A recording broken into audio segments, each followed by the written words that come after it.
Here comes Men in Black. Galaxy Defenders. Hello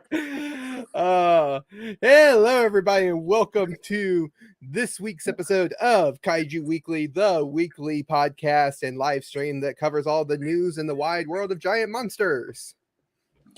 I had to take my glasses off because I couldn't see anything. And next time we're gonna do the cool factor, you need to warn me.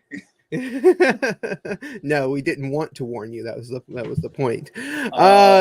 So with me, I'm your host Travis, back because I wasn't on last week's, but I'm your host and I'm here. And with me, as always, is the ever talkative, as always, Nathan Marchand. Hello. Although I have been instructed to keep it to 90 minutes, we'll see how that goes. Okay. Because I got two talkative individuals here with me, so. And also with me is Elijah Thomas. Am I here? Yeah, you're here. Are you having an existential crisis? Are we actually here, or is this just a figment? Is this a part of the Matrix? I don't know, man. Just a simulation. I wonder about that sometimes too. And joining us in the chat, Life is Lovely. Hello, everyone. Hello. Or should I say, I was just going to say hola. That's not right. Oh god, I am tired. Can you tell? All the way from the great state of Hawaii. So mahalo for joining us. Crap! It suddenly slipped my mind. The aloha, can that work both ways? Yeah. Yes, it does. Aloha, but for some reason I thought of hola. Hola. It sounds similar enough. It's going to be one of those types of streams. I mean, it's a holiday and we're all a little weird. And so, as you can tell, we are missing a few big loads of fellow hosts. Wow. Michael. Danny will be joining us later on. Hopefully, he says hopefully he will be joining us later on. So if you are a Danny DeMana fan, stick around and you will see him. And also Brandon from the Fake Nerds podcast is not with us this week. So the people with fathers. Hey, I'm visiting us fatherless my dad too. I just carved out time. Oh man. So are you guys ready to get going into the news and everything? That's why I'm here. All right. Well, why don't Elijah, you do the honors of just saying. Are you sure you can trust him with this? Just giving us the cue. Yeah. Are you saying that we at the Kaiju Weekly News team are about to cue the beady beady? Cue the beady beady. All right. So, first bit of news before we actually get into our top story. I'm going to let Nathan talk about this a little bit because Kaiju Ramen, minus a few of us, are going to be at G-Fest this year, and we're going to be on a panel. Well, not me, but a few of us are going to be paneling with the ever wonderful, ever lovely. We always talk about her on here because she's one of our favorite people in the world. The just wonderful person, Kaiju Kim, is going to be... Yep. So it says YouTuber and video editor Kaiju Kim will lead a panel discussing the discussion celebrating the 30th anniversary of 1993's Godzilla vs. Mechagodzilla 2. The panel will feature Kim leading a monstrous menagerie of co-hosts from across the Kaiju Ramen verse, including Kaiju Ramen co-creator and art director, as well as the co-host of The Power Trip, Michael Hamilton. We have frequent contributor for Kaiju Ramen and creator of the Godzilla novelization project, Danny DeMana. production manager for Kaiju Ramen and independent film director Elijah Thomas of the Kaiju Conversations podcast.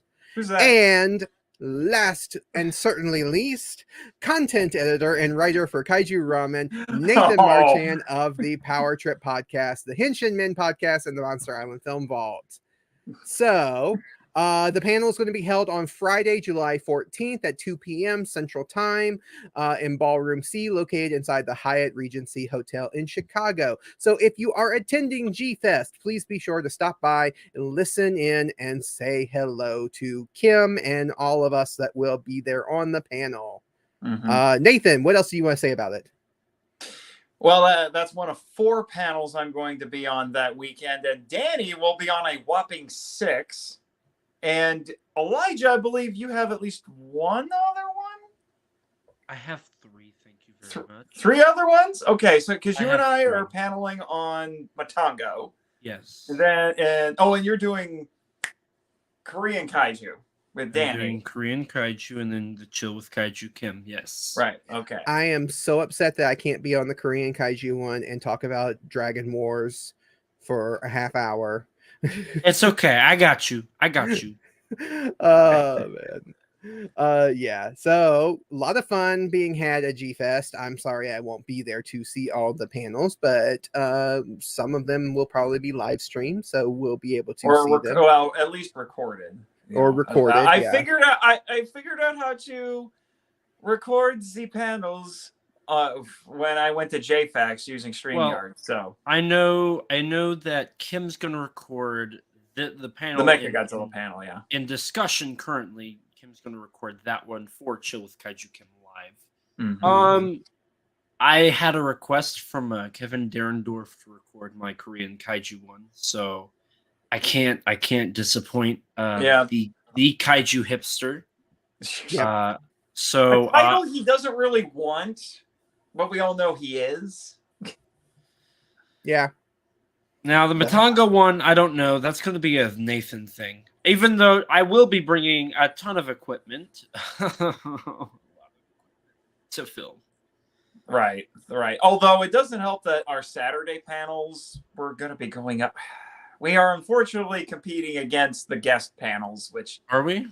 Yeah, I know at least 2 of mine are opposite on Saturday. Are opposite the guest panels. I think Matango is too. The Atragon panel I'm doing with Danny is on Sunday. Because these are all films that are celebrating their anniversaries this year. Let's give a quick shout out to Oscar, who is in the chat with us. What's going on, gentlemen? Hey, Oscar. Okay, nobody else wants to say hello. Oh, okay. Hi, Oscar. All right. Well, I think we can move on now to the top story for this week, because surprisingly, us being at G-Fest and on the panels and on the different panels is not our top story. Well, we should also mention that the physical copies of issue 9 have started arriving at people's houses. Yes. So that's another little bit of housekeeping. I just did an unboxing video yesterday that dropped today on the Kaiju Ramen channel, where I unboxed that, as well as the collector's edition of Dawn of the Monsters from Limited Run Games. It was just wonderful happenstance that they all arrived on the same day. Yeah, and there are still 9 copies of the magazine available to purchase from the website. 9 copies. So if you want a copy, go to kaijuramenmedia.com, order a copy of issue 9, because when they're gone, they're gone. We're not going to reprint them. So make sure that you go and get your copy before it is too late. And I've seen a few of our readers posting on social media their copies.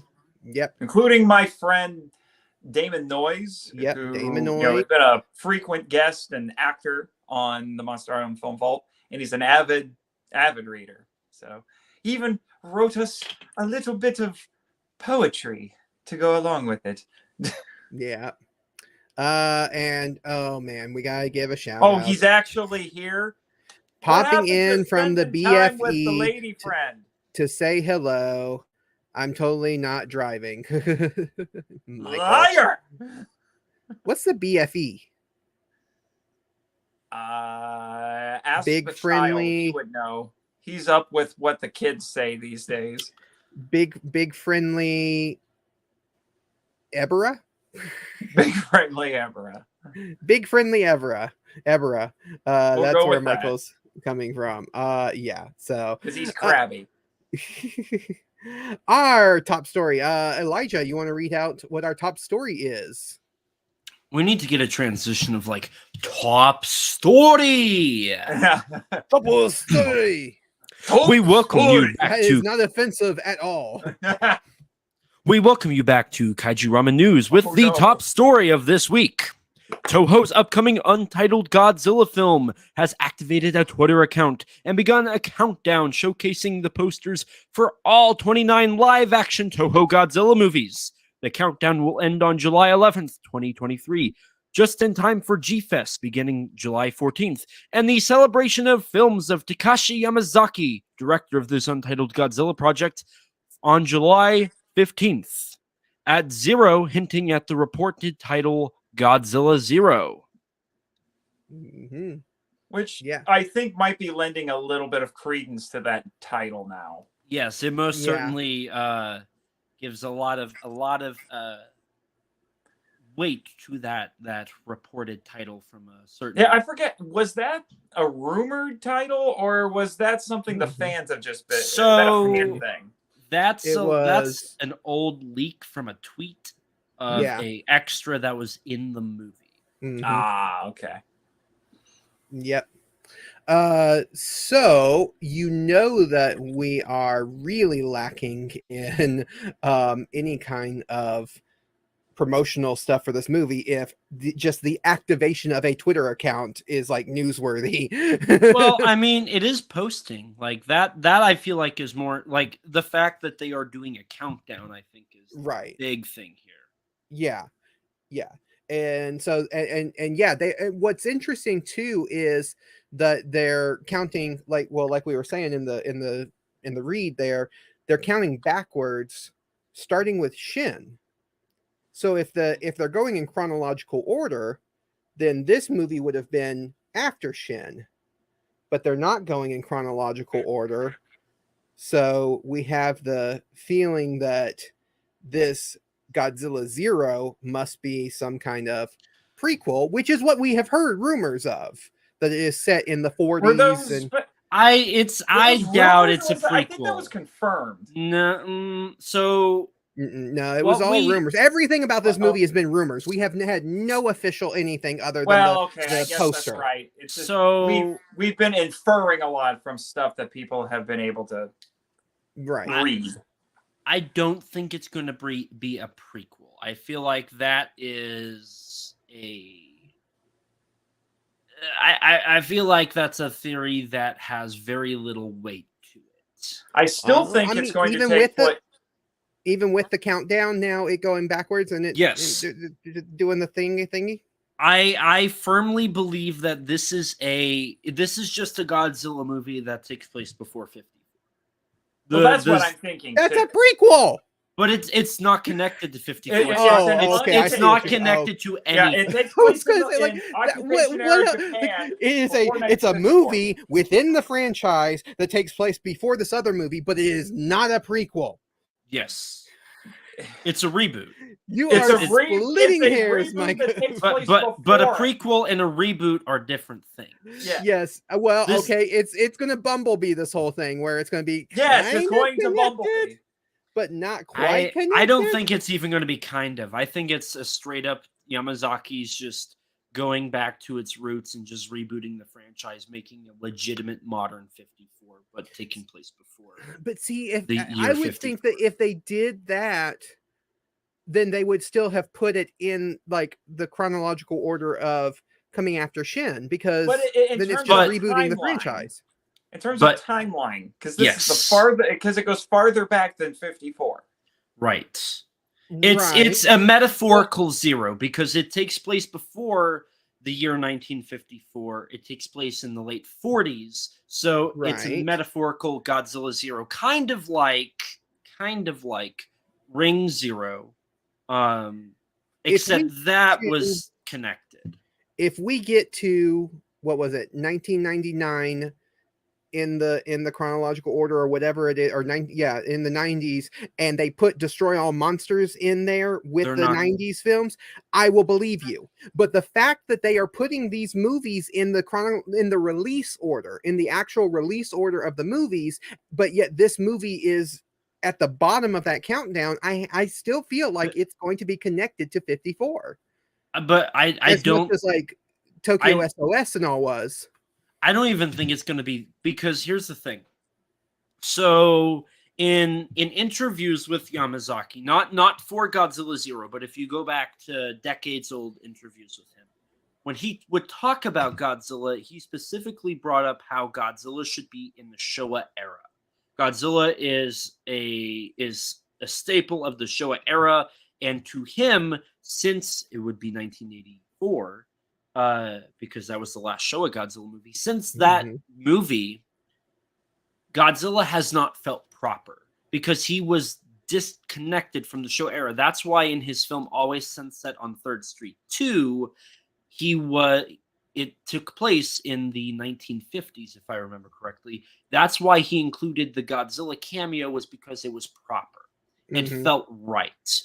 What Yamazaki's doing is putting Godzilla back in his roots, but it's a Godzilla movie that takes place before the year 54, which, I mean, if you go based off of Japanese titles, the idea of insert title Zero would mean that it takes place before anything that we have seen of that franchise. Right. But I still it feels weird that the countdown is going in the direction it's going if this movie is not going to be.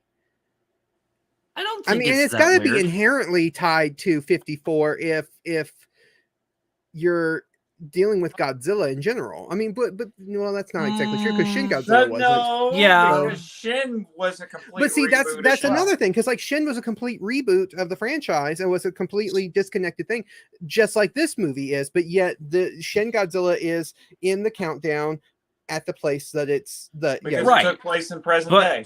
But it's also. But then okay, well then Destroy All Monsters takes place in the 90s. So if they're going by when the movies take place, then the order would make sense when you get to Destroy All Monsters. If they're going by when the movies were released, then this movie is released after Shin Godzilla. All right, Travis. Let me. You're arguing this point, you guys are saying that both is. of them. You're saying both. You're saying it's released in the order that the countdown is going by release order, but also in chronological order based on when the movies are set. I'm going. It's in order of release. The reason why Godzilla Zero is going to be the last one is because it's a marketing campaign. When you hype up something, you don't count up. You count down. When we do this live stream, we do a countdown from 30 to 0. What they're doing is they're doing a marketing stunt highlighting all the Godzilla movies up to the original, and at 0 we get the reveal for Godzilla Zero. It's a double metaphor as the title and just the marketing idea, the concept of we're counting down to a reveal. Now, this reveal's not going to be anything big. I think it's just the poster. We're going to get a poster. I think so too.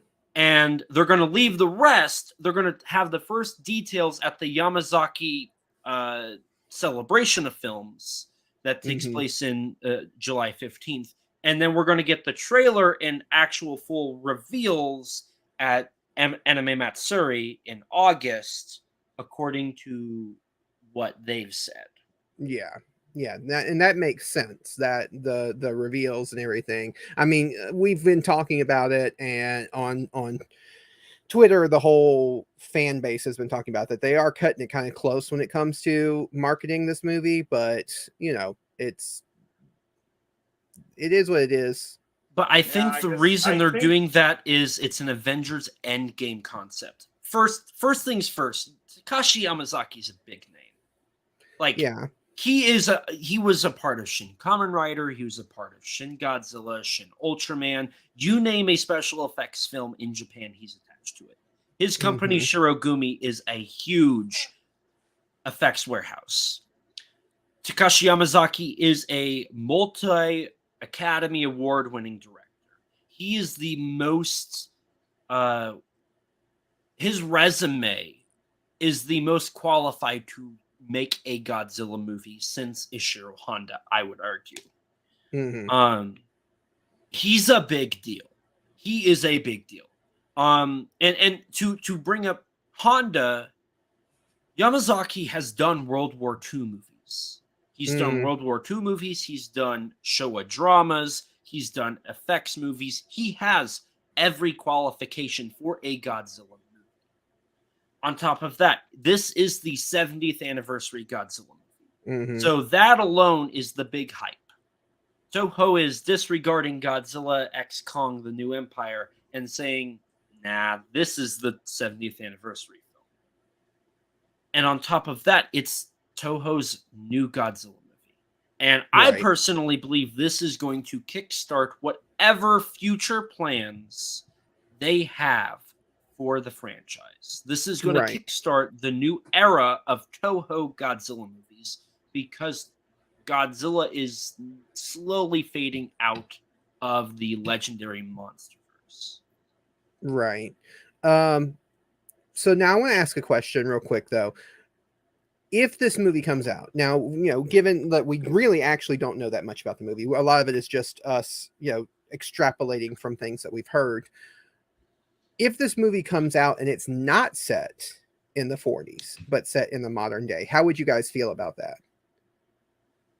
Still, remembering that the director is still the same, the creator is still the same, but it's just we were wrong about the time period the movie set.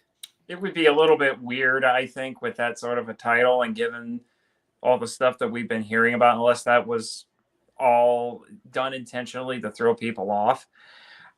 Although I think it would, in some ways, it would make me breathe a little bit easier, because as excited as I am, and I've said this before on some past streams, as excited as I am about an occupation era Godzilla film, I also know that could be potentially problematic in terms of politics. If you thought Shin Godzilla had loaded politics, occupation era Japan is potentially a minefield.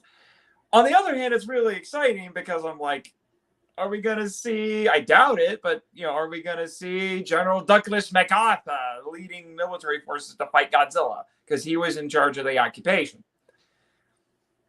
I don't know. So the history buff in me is kind of excited, but I'm also a little concerned at the same time. Elijah? See, so it's really hard for me to think that this movie will not take place in 1947. I mean, I get that is like, I mean, we've latched onto that, but what if it didn't? I mean, here's the thing. No matter what this film's details that we have were, Yamazaki's past statements, his filmography, the buildup for this, clearly Toho knows they have something special, because Toho has been marketing this film way different than Shin Godzilla and all of their past films. Now, granted, Toho has always been secret about these productions, but the fact that we have very little, and what we have is, I mean, at least on the official front, it's bare bone. And even on the insider side, there's still not a lot. I think no matter what, Yamazaki is the director. The fact that since 2013, people have been saying he's going to make a Godzilla movie, and here we are 10 years later, he is, proves that he has been on the top of everybody's list since Shin Godzilla's initial announcement. Since Shin Godzilla was revealed to be in development, people have been saying Takashi Yamazaki, Takashi Yamazaki, Takashi Yamazaki. So, no matter what, I think we have a winner here. But I am also keeping expectations low, because I do want to be happy with this movie. I want to enjoy this movie. And if I go in thinking Yamazaki is going to make the next best Godzilla movie ever, I'm certainly going to be let down. Right. Yeah. Either way, I'm looking forward to the Japanese sequel to Christopher Nolan's Oppenheimer and seeing how that turns out. Moving on to the next section of our news. Elijah, what we're going to do, and you guys tested it out last week, what we're going to start doing now for everybody who's listening to this later on and also is watching us live now, we're going to have one of our panelists, this time Elijah. If Elijah's not here, we'll get somebody else. We'll just read out all the news within the section, and then we'll come back to and pick out which ones that we wanted to talk about in more detail. So, Elijah, why don't you take us into movies and TV news? Welcome back to Kaiju Weekly News. My name's Brick Tamlin, and I love lamp. I love lamp. I love lamp. All right. Come on. New poster for the upcoming show by Super Riot Productions, Ultraman Blazer, was revealed. Attached to it was a brand new trailer for the series. Following the reveals, a small teaser of the English dub for the show that's being made featured a reveal of Johnny Young Bosch of Mobile Suit Gundam Iron-Blooded Orphans, Neon Genesis Evangelion, the Netflix dub, Akira, the Pioneer dub, Kamen Rider Dragon Knight, the video game, and Adam Park and Power Rangers, and in a voice actor in Godzilla Singular Point was revealed to be in the cast. Gridman Universe is coming to the United States with an exclusive showing at Anime Expo that lasts from July 1st to July 4th via Crunchyroll. Speculation suggests that a physical or streaming release will follow in the coming months. As for YouTube releases this week, we had Ultraman Z's English dub of episodes 21, D4, and 22 Individual Tomorrows released on YouTube. Ultraman Regulos's episode 6 released, and Ultraman New Generation Stars episode 21 to Every Encounter released. As for Tubi has revealed they have Ultraman Nexus and Ultraman Max now subtitled and on the streaming platform for everyone to watch. The Power Rangers channel debuted on Plex and the Roku channels, where you can watch Power Rangers content 24/7, 365. Beginning this channel, the shows included Mighty Morphin Power Rangers Seasons 1 through 3, Power Rangers Wild Force, Power Rangers Dino Thunder, Power Rangers Operation Overdrive, Power Rangers Jungle Fury, Power Rangers Zeo, Power Rangers Turbo, and Power Rangers Alien Rangers. Speaking of Power Rangers, on the Super Sentai front, the trailer for the Aber Ranger 20th Anniversary Special trailer was released along with a poster. The GMA Toei series, Volts V Legacy, is continuing to air daily with releases of episodes 26 through 30. They are releasing episodes every day that will lead up to 80 episodes of this live-action co-production between the Filipino and Japanese company. Journey to the Center of the Earth, aka Where Time Began, is coming to a region-free Blu-ray via Severin Films with a new 4K transfer. The bonus materials for this Blu-ray include the original trailer, reversible cover art, interviews with Isabel Piquer, Juan Piquer, Simon's daughter, star Ivan Sentes, and co-writer Carlos Porrito. 2 new posters for the 3Y Films' upcoming independent kaiju film Hoshi 35 have been released, attached to a teaser trailer and a cast updates, including Yuma Katsumata of Nezora 1964 and the Great Buddha Arrival fame. Just one quick thing. So the interviews are with Isabel Piquer, Juan Piquer Simon's daughter. So that was one full name. Juan Piquer Simon's daughter is who Isabel Piquer is. Also, I have 2 additions to what he rattled off. One, he left out Johnny Young Bosch's probably his most well-known role, at least in the anime world, Vash the Stampede and Trigun. Wait, was he in the Funimation dub, or was he in? He has dubbed Vash the Stampede since Geneon released it. Oh wow, I didn't know that. Okay, yeah, he's been the dub actor for him ever since then. Also, episode 6 of Regulos is out, and now the show is finished. So with episode 6, they are done. Yeah. Because it leads directly into Blazar. The other thing, the other special. The Destiny Crossroads. Yeah, Destiny Crossroads. And we have joining us on the stream, Mr. Daniel Damana. Well, hello there, everybody. How are you doing without me? I'm slightly late. Why are you Blofeld tonight? I'm Mr. Bond. Mr. Bond. Wait. Mr. Bond. Mr. Bond. Again, you see, there is nothing you can possess which I cannot take away. Oh, that's Indiana Jones. Never mind. Close enough. We'll give Danny a second to look back over the notes, and we're gonna talk about whatever jumped out at us as far as movies and TV news. So, Nathan, what is the bit of movie and TV news that stuck out to you? Yeah, I'm doing a quick review here. Well, the reveal of Johnny Young Bosch was pretty exciting because that tells us, well, it confirms, I think, for us that for the first time, there's going to be not only simultaneous subtitles, but simultaneous dubs for this. Yeah. Which we've been getting with Ultraman Regulos, but, that's it's a little spin-off side story thing. This is the main show. Mm-hmm. So it really shows that Tsuburaya is really gunning for that international market, which was more than I could say for some other Japanese studios. But anyway, yeah. No way. Yeah. Stop saying no way. All right.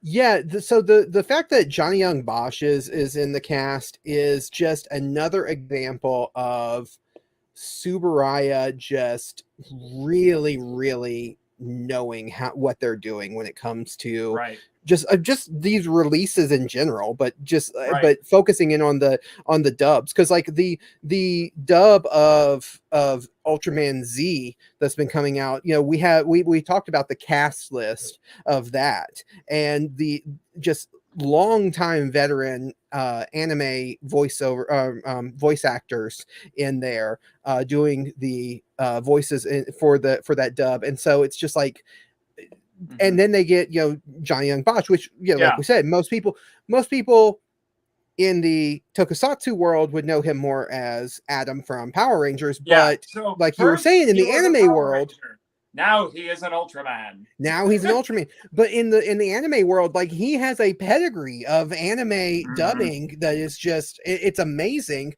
I remember watching the Evangelion, however you want to say it, Netflix dub, and I know a lot of longtime fans didn't really like it because they grew up with the original one. But me, as somebody who wasn't a longtime fan who grew up with Evangelion, hearing it, like, he was my favorite part, really, and I don't like Evangelion that much, so, but he was my favorite part. Which character did he dub in Evangelion? It was the one that I don't think it was the watermelons. Shinji. No, it wasn't Shinji. It was the watermelons guy. Oh, okay. Yeah, I can't. His name is escaping me right now, but I know who you're talking about. Yeah, I'll think of it later. But you know who I'm talking about. Yeah, he had the watermelons. I can't remember what his name is though. But yeah, that's the one. Evangelion fans are yelling at us right now. I know. It's like, Brandon, why aren't you here? I haven't watched Evangelion in a long time. Yeah, so, at least the show. So me either. I've just never been a huge fan. So. But yeah, so I was just like super excited to hear about Johnny Young Bosch on there. Just like yeah, he's going to be a draw, I think. And I think that's an incredibly smart move on Supro's part there. Yeah. And I'm hoping that means this will be common practice going forward. That means, hypothetically speaking, if Mill Creek gets a second wave of releases, that hopefully that means Super will be like, oh yeah, here's a dub for you. Here's the dub for Z. Here's a dub for Blazer. It's already been done. It's already included. They really, this, like I've been saying for a while, they're Tokusatsu Santa Claus at this point. Ever since they got that freaking lawsuit out of the way, so they can actually release this stuff, I mean, look what they are bound and determined to make Ultraman not only a Japanese icon, but an international icon. They just finalized the deal with Bandai to get toys in all the normal stores, which we're going to talk about when we get to the toys and collectibles. Yeah, they got the dubs coming. We've got all of these Mill Creek releases. We've got Ultraman showing up now on streaming services like Shout Factory TV and Tubi, and just like they're going crazy with this, and I love it. Yeah. Oh yeah. Yeah. It's just like it's so great. Supro is sparing no expense. Let's get Danny's thoughts now. Danny, real quick question. How long do you think it'll be until Steve Bloom is on a Supro production? I would lose my freaking mind. Oh, I love Steve Bloom.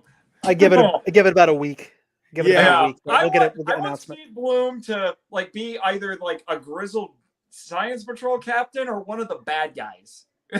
I was hoping for I think that because they've already got a voice because no, Father of Ultra doesn't show up in Z or in Z. So if you get him to do the voice of Father of Ultra, imagine that. Oh my gosh.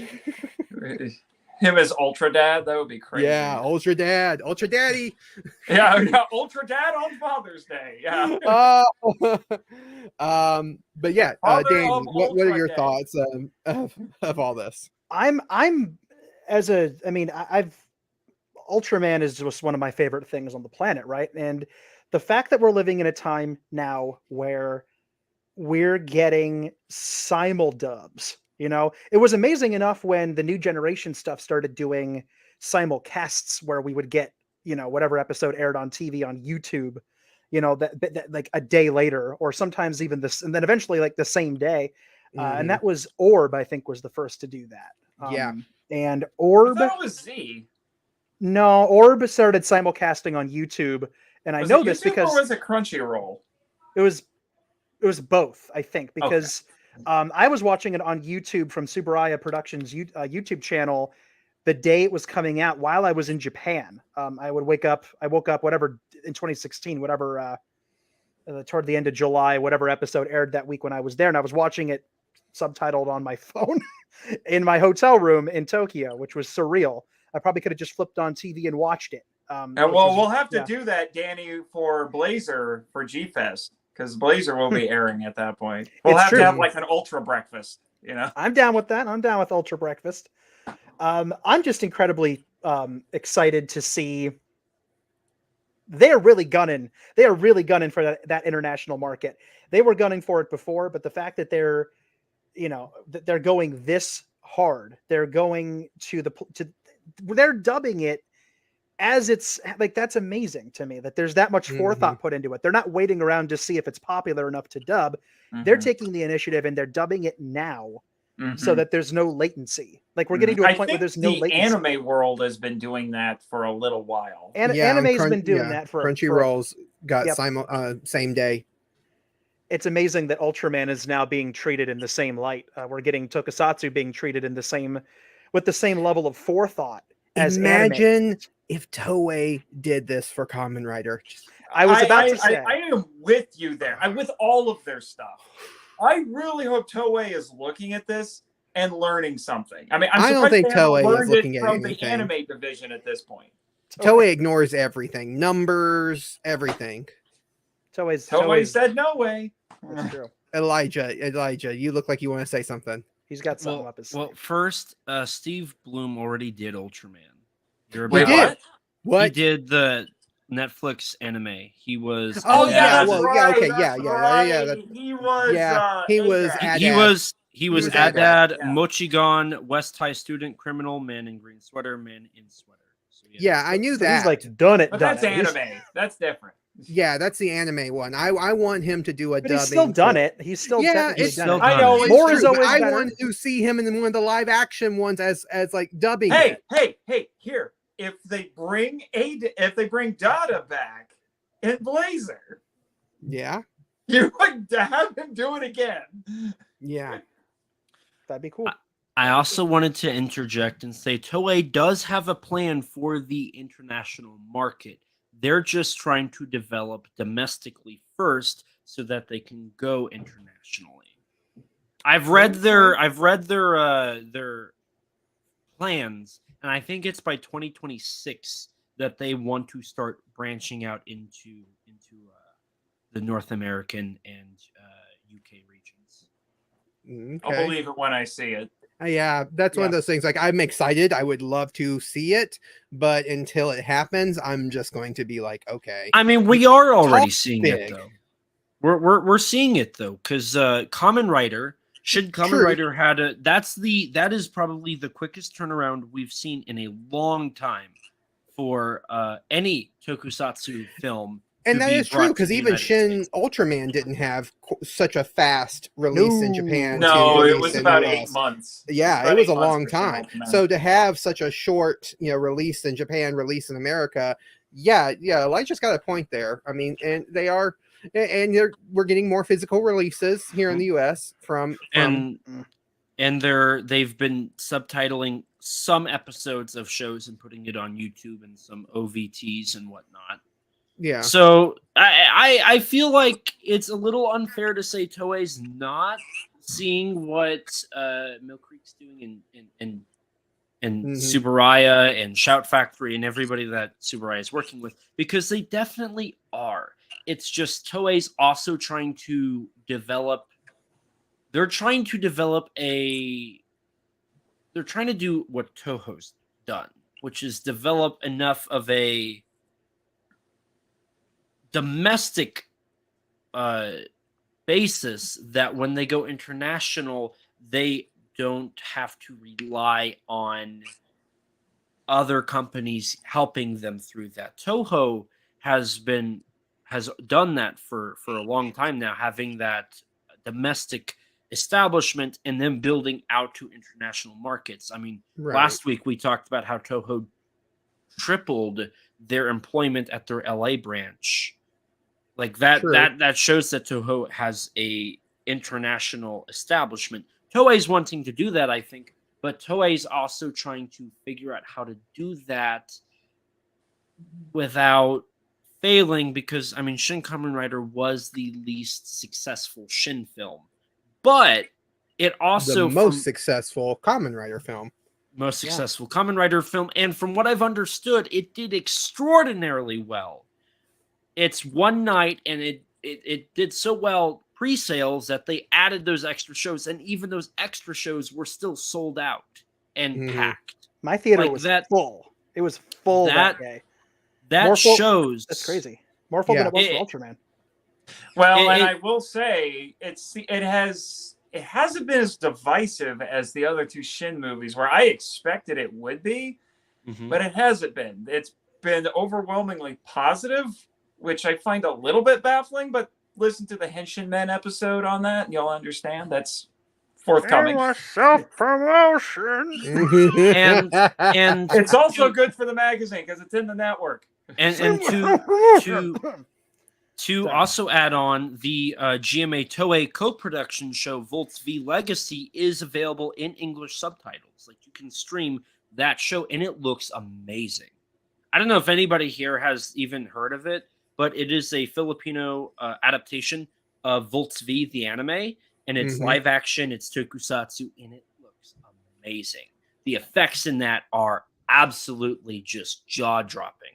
And we recently got announced that Cleopatra Entertainment, the same company handling Shin Ultraman's Blu-ray, DVD, and digital release, acquired Lion Girl, which is a co-production Toei did in the pandemic that's being brought to America officially. It's got some English actors, but now we're officially getting it released in the States. That's something we haven't seen of a Toei tokusatsu movie getting brought over to the States physically in a long time. That's like brand new, hot off the press. So like it's definitely happening. Toei's working with Discotech. Toei's working with Cleopatra now. They worked with Fathom Events. Toei is slowly getting there.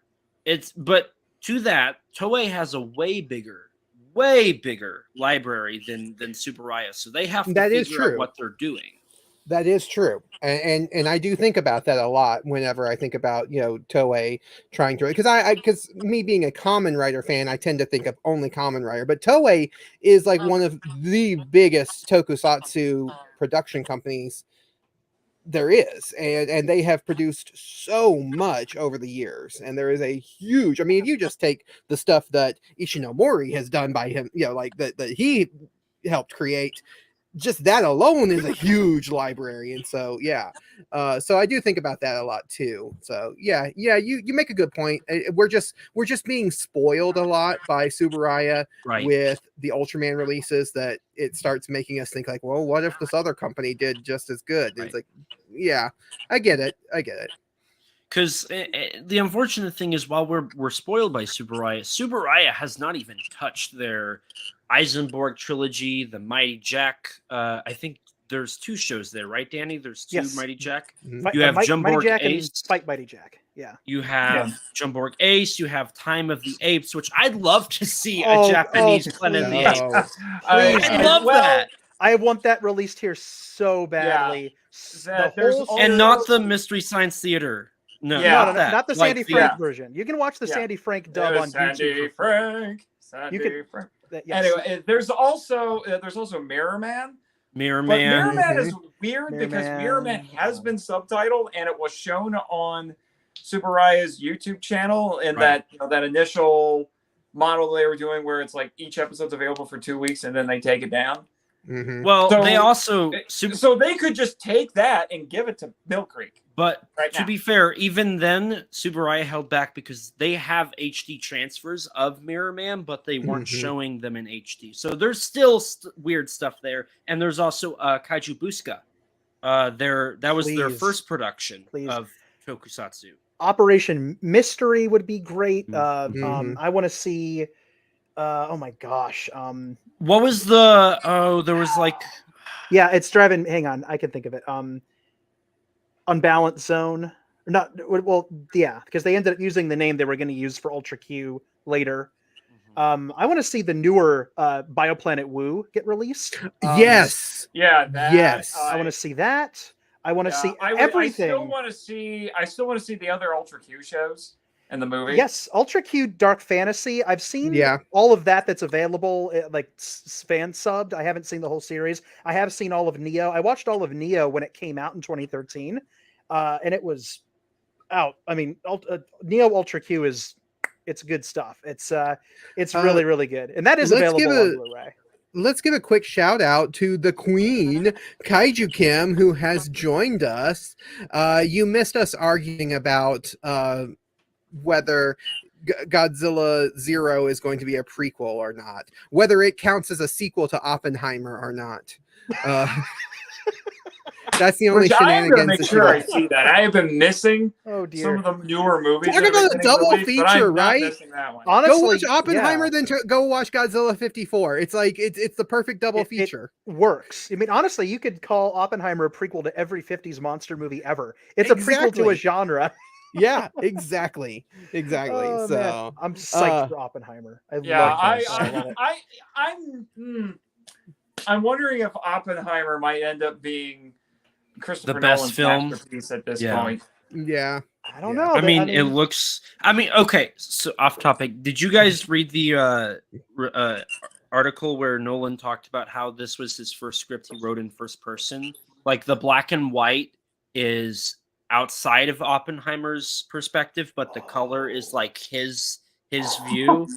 I didn't read that. No, I didn't read and that. They filmed at Oppenheimer's home. They talked to scientists that worked on the Manhattan Project. They went to the places where it was conducted. Oh my gosh, this movie! Then there's the obvious. We didn't use CGI. I'm so baffled. I want to know what that means. Very tiny amount, I think. Very tiny amount. Yeah, Nolan does use CGI, but he has made it clear that the bomb was not CGI. That was a real explosion. Yeah. I want to know what that means. Nolan is the one guy who can call up the studio and say, "Hey, you want me to make that big crazy Oppenheimer movie? Yeah. Okay, I need a real bomb." Well, so I do know that he has now the record for the largest explosion used on a film set. I know that it was Spectre. What it was I think so. I think James Bond Spectre that had the record, and then Oppenheimer has beaten it. And I'm sorry. Go ahead. Go ahead. No, I was just going to make a joke about how he should have used the paint in the water tank tokusatsu technique. Yes.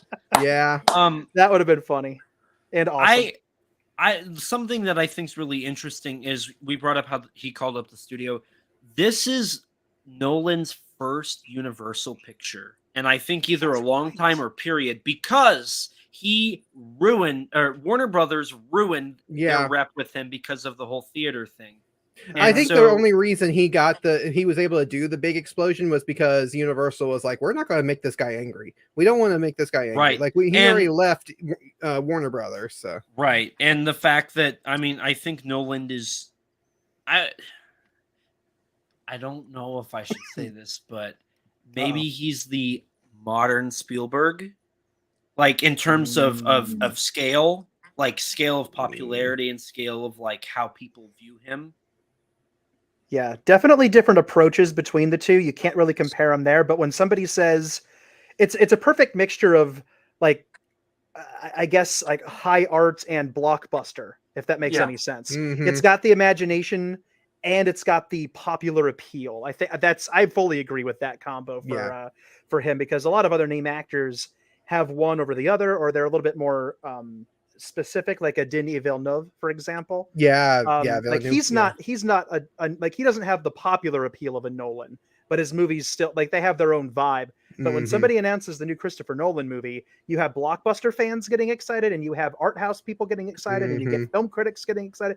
He appeals to all the different camps like a Spielberg. So I think that's a very good comparison. I feel like I'm the only person he doesn't appeal to, because I've never been the biggest fan of Nolan. Okay, so Travis, to say that, I'm not a fan of the Dark Knight trilogy. I don't. Like the Dark Knight is probably one of the few ones I actually do like of his. I was never. I think they're kind of boring.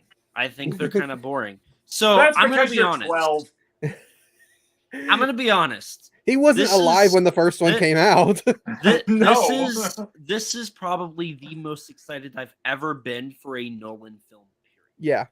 I feel the same way though. I do. I'm not a super big fan of Nolan, but I am excited for this movie, because for all the reasons like we were talking about. Like it really hits all the marks of, it's an art house film that's disguised as a big huge blockbuster, with everything, behind it and stuff. So right. And now let's end this little Oppenheimer mini podcast and get back to the topic. I did want to mention real quick, as shameless self-promotion, that Danny mentioned Wu, Bioplanet Wu. Yes. As a potential release for Subaraya, that in issue 5 of the Kaiju Ramen magazine, I did include, I had the was it 10 releases that and you got one of them now. Yeah. So and Rider Black and Bioplanet Wu was on there as a potential release. So hey, I'm looking forward to it. Make it happen. Elijah, what's a topic in the movies and TV that you wanted to kind of focus on and highlight? So I'm not gonna pick anything that's been brought up. Right. I'm gonna pick the thing that actually calls back to this issue of Kaiju Ramen magazine. And what's funny is, Danny, you and I were on a phone call, and we specifically said, we were like, man, we wish that Severin would get some tokusatsu or kaiju. And then like 2 days later, they do their announcements. So in this issue of Kaiju Ramen magazine, I talk about every Kongsploitation film except for Mega Ape, because it was not announced yet. I'm hoping you'd bring this topic up because it wasn't on the list. Yes. And so I wrote about them. And one film that stood out to me, I mean, a lot of these stood out to me, to be honest, but there was a film called Where Time Began, which was a combination of Jules Verne and King Kong. And that really, that was interesting. From what I've heard, the movie's not the best, but if I remember correctly, it's from the late 40s, correct? So I think it was early 40s. I'm trying to remember exactly when it came out. We're talking about. Okay, darn it! Hang I'm on. I'm at to Google it now. Or you could just flip to the I'm page. gonna read what I wrote, because that would be. I'm thinking of Unknown Island. That's the one I was thinking of. Yeah, that's a different one. That's a guilty pleasure dinosaur movie for me, with the giant sloth and the big dumb rubber dinosaurs and the guy that passes out on screen. Wasn't that the one that was used as stock footage for Gigantus? Yes. There's a little bit of that in Gigantus. It pops up a lot in old trailer compilations. Like all the VHS tapes I grew up with would include at least a little bit of footage from Unknown Island. So go ahead. This is a 1970s movie. Yeah, it was 1978. I'm pretty sure that's a 70s movie. I couldn't remember if it was 60s or 70s. It's Juan Piquer Simon was the director. He's an interesting guy. He does he's a bit bipolar when it comes to his movies. He's either very hardcore, gory, or he makes children's fantasy films. Nathan, his most famous film that you have seen is Pod People. Ooh, okay. With Trumpy, the alien. That's Juan Piquer Simon. Okay. He also did Mystery on Monster Island with, very briefly, Peter Cushing was in that movie. He's done some wacky stuff, man, but I'll always know him best for giving us Trumpy and his potatoes. Do you know what playing is, Trumpy? Yes, it's where I break you in half. Food, eating, the theater. Yes, go watch the Mystery Science Theater episode of Pod People, everyone. Go do it. Yeah. And then what's crazy is the opening to Pod People got used for The Final Sacrifice. Yes, and then they used the beginning of the American version of Pod People used footage from a movie called Galaxy Invader. It's not even from Pod. We're off topic. Tell them about the thing, Elijah. So the thing that I love most about this is I even highlighted it's one of the early examples of Jules Verne and King Kong blending. Asylum would do it in King of the Lost World as well. But most recently, everybody wanted to bring up how Godzilla vs. Kong is basically a Jules Verne adaptation of Journey to the Center of the Earth. So to me, it's really cool to see one of the original versions of this come to 4K Blu-ray. The fact that it got a 4K transfer and it's going to be on Blu-ray, I'm really excited. It's cool because now we have Ape on a very nice 3D archive restoration Blu-ray. We have Konga TNT. We have Konga that Kino also released on Blu-ray. All the actual King Kong movies and Kong movies that were done by major studios have been given proper releases. King Kong 76 recently got that Shout Factory Blu-ray. Arrow just did Mighty Peking Man and Shaw Scope Box 1. Yep. Call me when they put out King Kong Fu. Exactly, right? when they put out King Kong Fu, I will awaken from my slumber. No, I'm just kidding. I have all these discs because of course I do, but yeah, what else? Unknown Island, I don't think has a Blu-ray yet. Unknown Island has a DVD. It does not have a Blu-ray. It's not a great looking DVD either. It's probably 20 plus years old. I mean, my copy is the cardboard one that opened like a book and snapped with a little plastic thing. Oh yeah, I think that's one of the only releases that has. I know Queen Kong has a kind of cruddy DVD out there, but it's never been Blu-rayed up. Same with Mighty Gorga. Well, Mighty Gorga hasn't. Yeah, and if we're going to stick with actual Kong movies, King Kong Lives, of all titles, got a release, a Blu-ray release from an Australian company, Umbrella.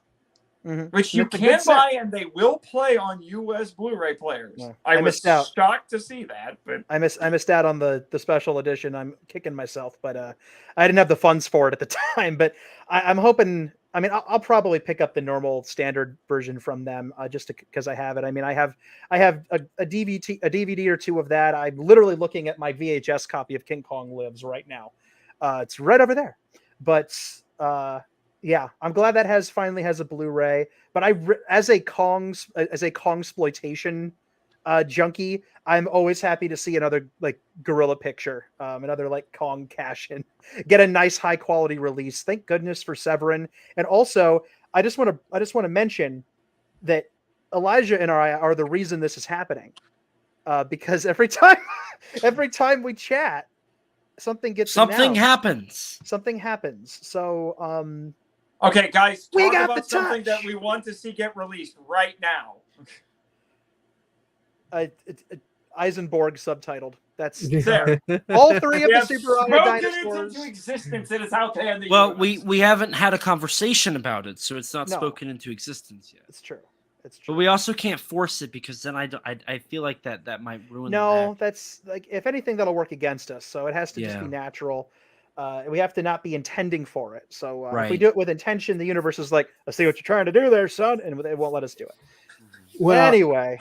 So we need to start moving on to the next because we have other segments to talk about. But real quick, I do want to give a quick talk about something that me and Danny both said in our group chat that we were excited for, which was the teaser and the posters for Hoshi 35. Mhm. I have been following the kind of dribbles of information that we've gotten about this movie as we've gotten them, and I'm so excited that we're getting more and more.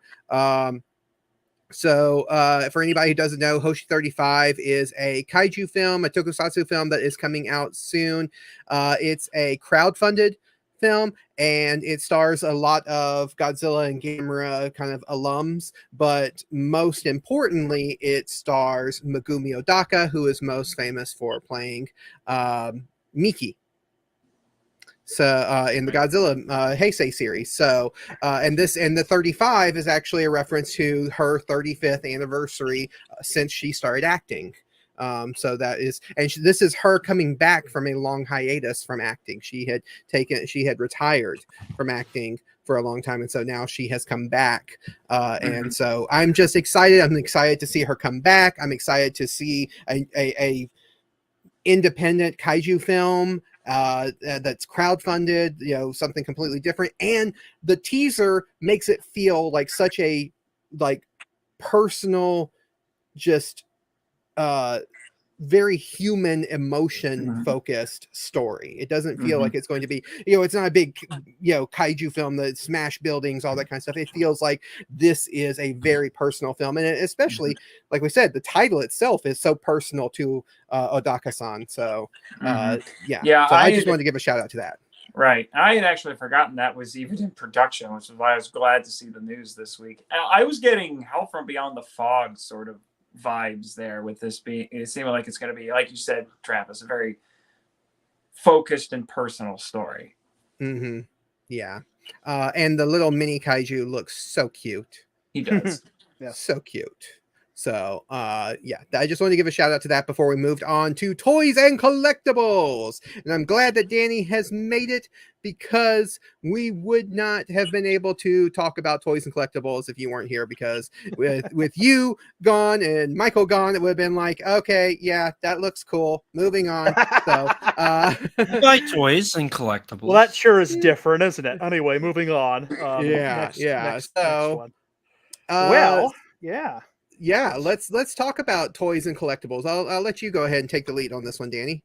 All right, sounds good. Let me pull up the first one here. So, are you in control? I will screen share. Yes. All right, you got the slides. So, yes, we're gonna start here at the beginning. The first thing we got to talk about here, chillins, is a certain Godzilla, a certain toy, and what happens when those things come together. You know what I'm talking about? Check this out. Dig this. Stuff this in your pipe and smoke it. Don't smoke, kids. Check it out.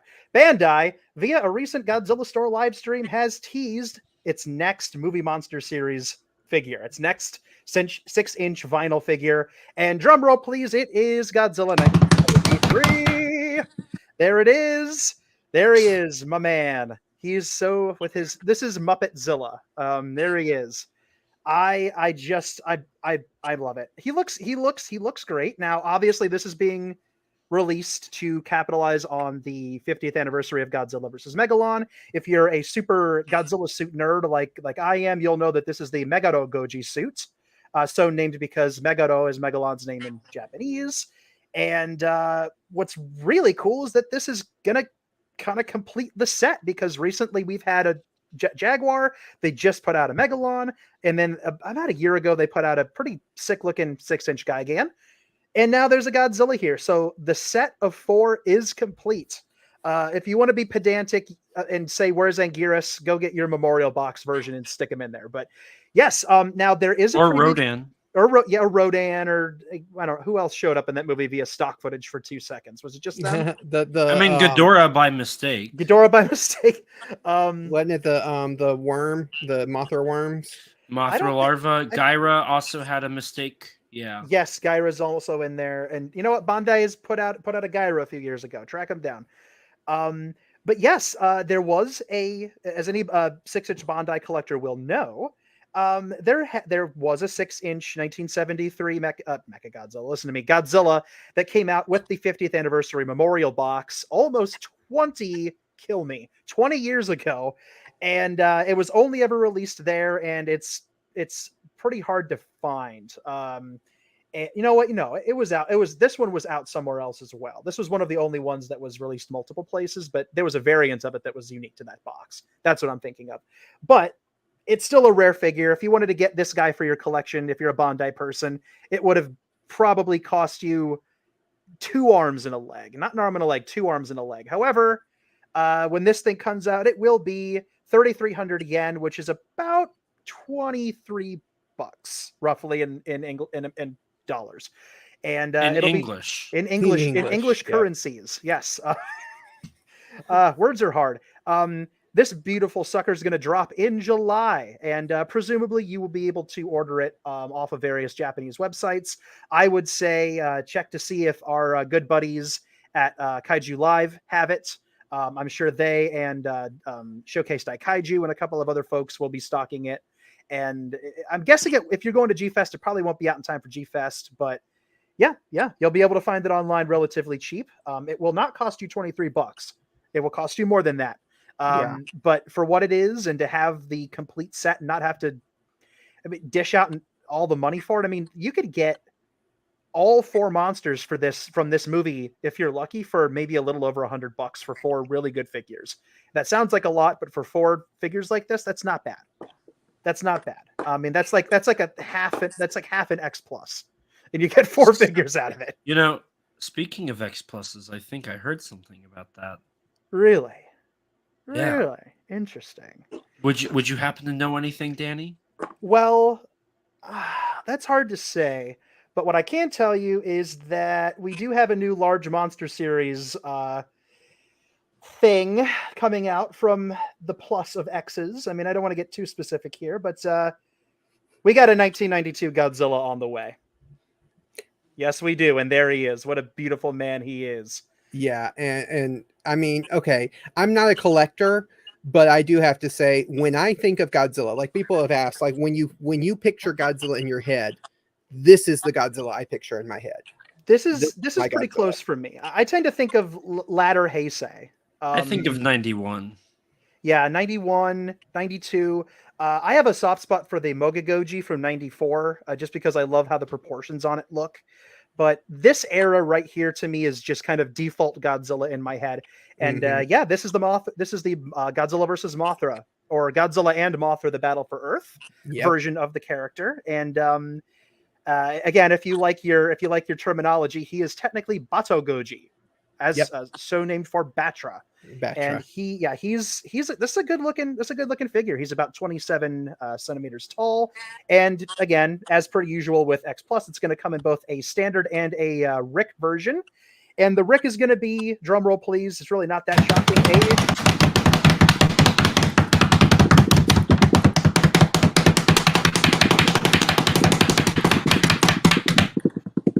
Thank you. Light up Okay. version.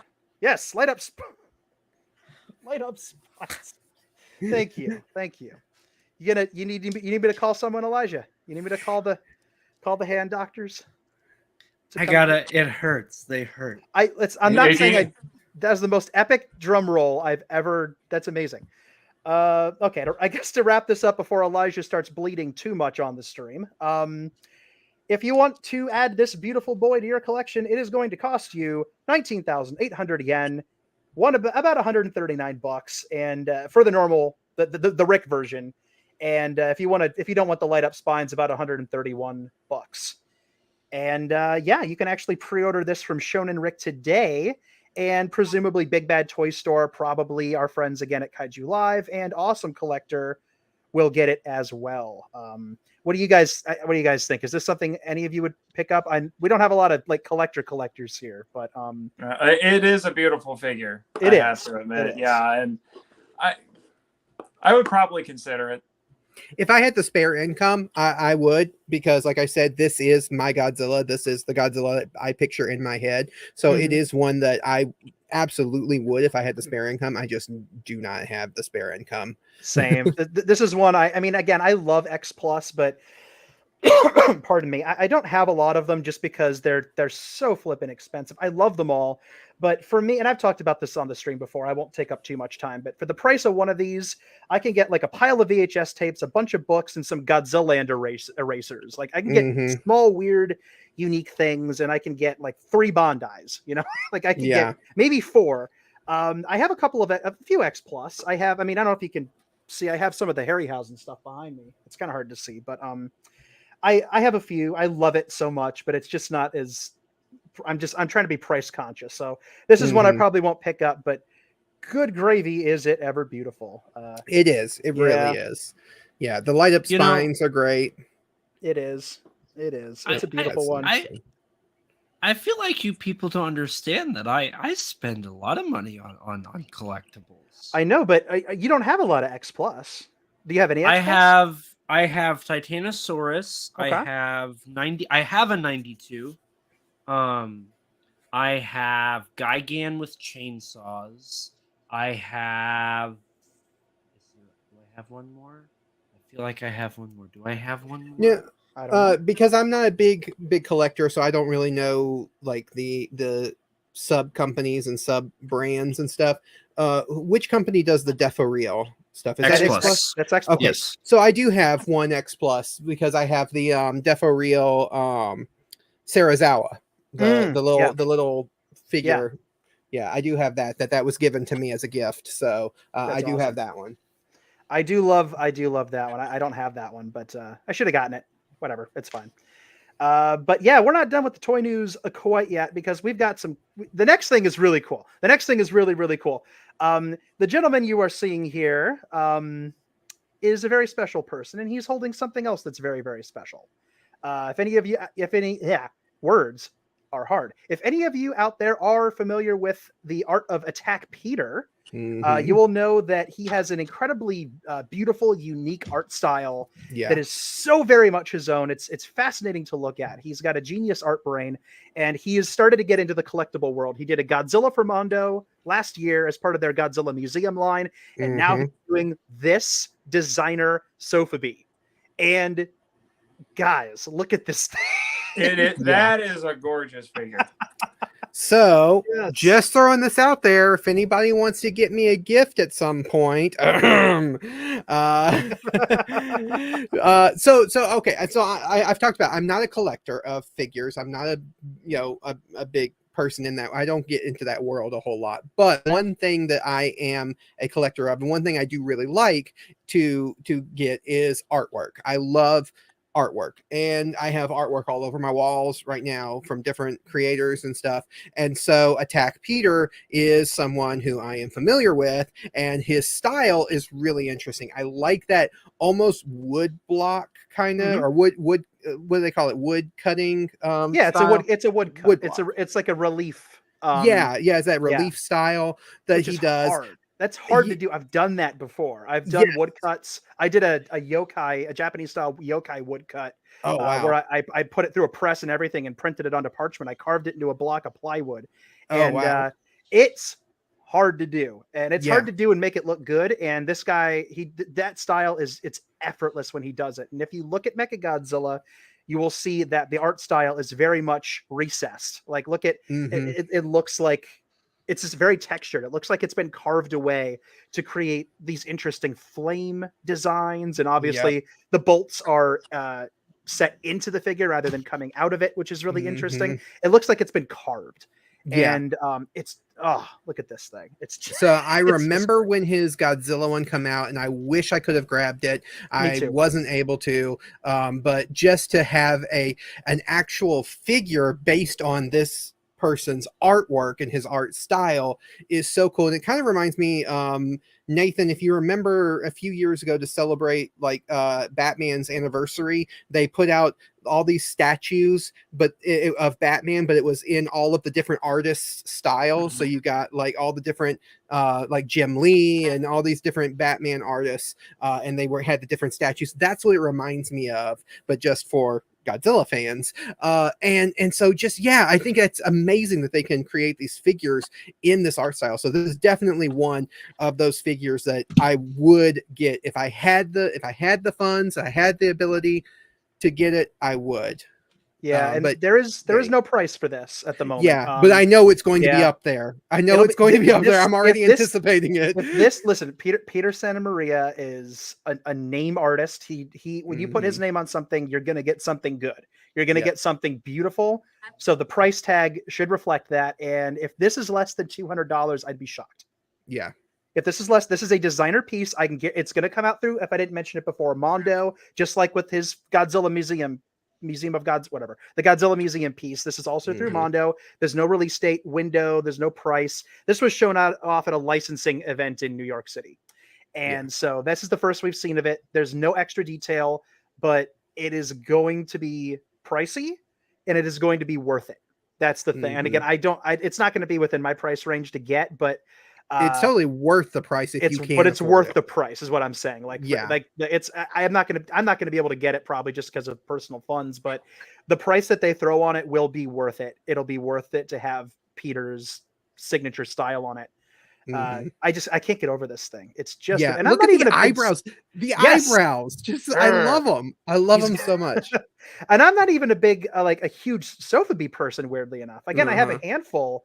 But I don't have that many, but the ones I get are like, they have to speak to me in some way. I kind of have to Marie Kondo my Sotheby's a little bit, but this is one that if I had the funds, 200%. And when I sent this to Michael, I won't repeat the exact verbiage he used when he saw it, but he was, because he loves Mechagodzilla 74. And so this is one, if again, I don't know if he'll have the funds for it, but this is probably one he'll want to snag. He'll probably max out a credit card to get it. And Mondo does do payment plans, I believe. That's what I was just going to say. If they have a payment plan, I might still do it. Yeah, it is that good. Yes, it is that good. The payment plans are how I got all 5 of their Jaguars. Yes. Okay. That's how I got 3 of their 5 Pulgasaris. I'm still missing.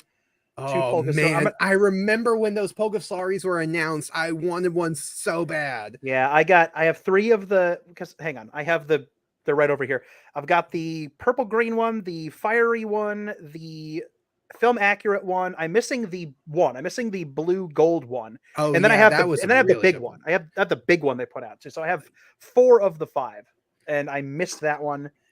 Gosh darn it! Because I was waiting. Love one of those. They're beautiful. They're actually not horribly priced on eBay. They're more than they were on Mondo, but some of them are pretty reasonably affordable. I think I mentioned it on Kaiju Weekly back in the day when they were announced, because we were doing the podcast when they were announced, that I love the idea that because Pulgasari, for anybody who's not aware, is the North Korean kaiju film that was made by kidnapping this South Korean filmmaker and bringing him over and forcing him to do it.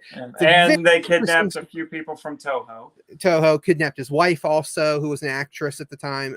So, you know, it's a very interesting story, but the idea that North Korea, obviously a very communist country, very anti-capitalism, and the fact that their movie is turned into a capitalist venture by Mondo is just such a just mind-blowing I feel like thing. I should have bought these figures just to stick it to North Korea now. Just the beautiful symmetry and poetry. That's a beautiful poetry of it all.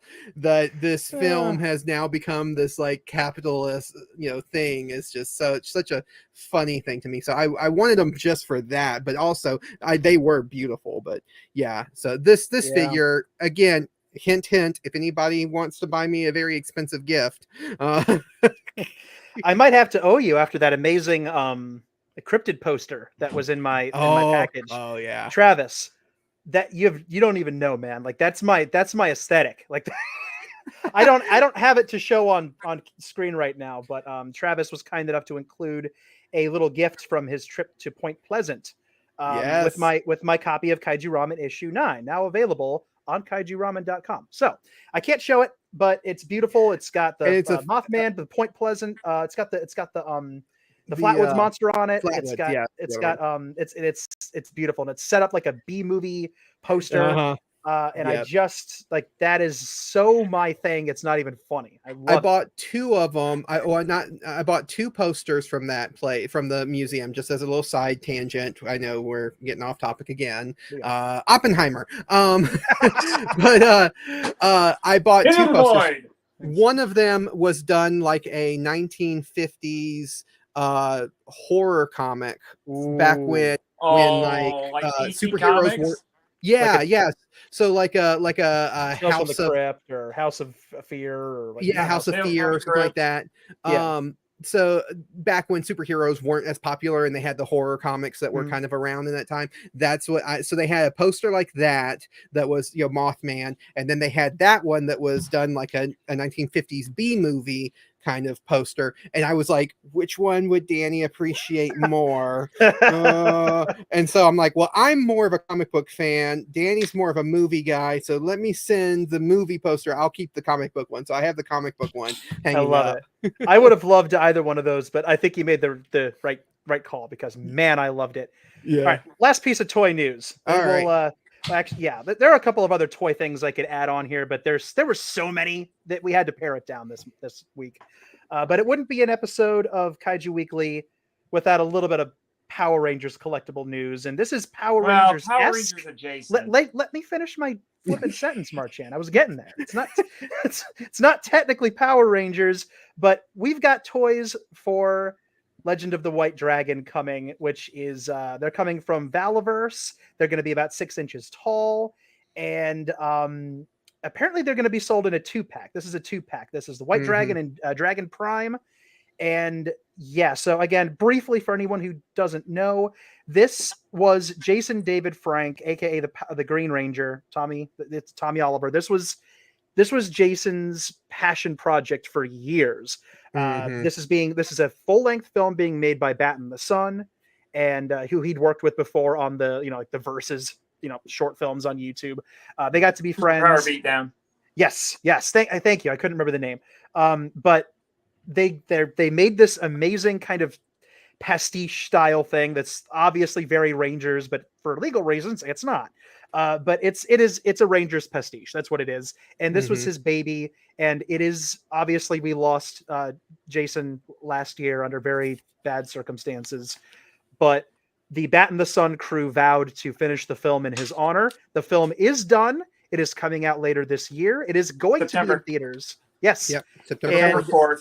Yes, it's gonna be JDF's birthday. Yes, they're releasing it on his birthday, and to coincide with that, we have these two figures. Just a couple of other little things to mention here. Pre-order is going to open up in the summer.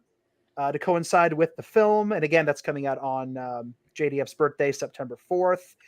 We don't know about any pricing yet, but Bat in the Sun and the Legend of the White Dragon social media and their website, Valaverse.com, will be presumably dropping more information as it comes out. But if you are looking forward to this movie as much as I think all of us here are, right? Yeah, this will might be a power trip episode on it. Of course.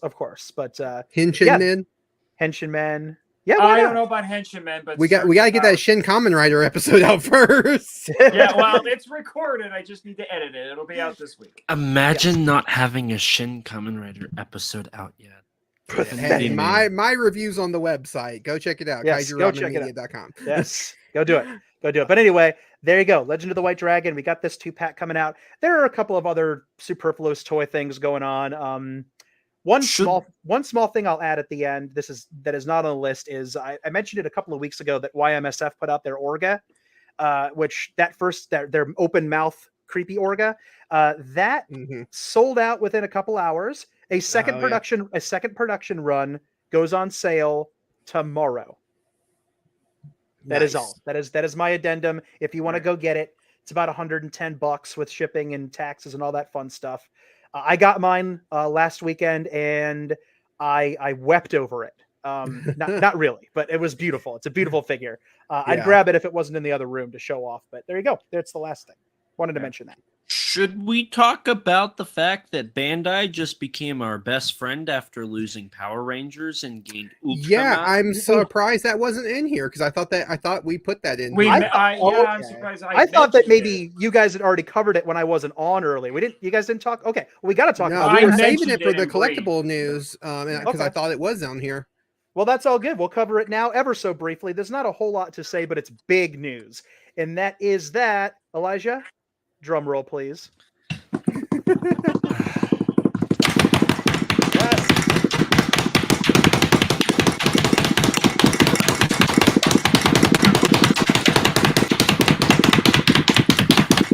The natives are restless. Bandai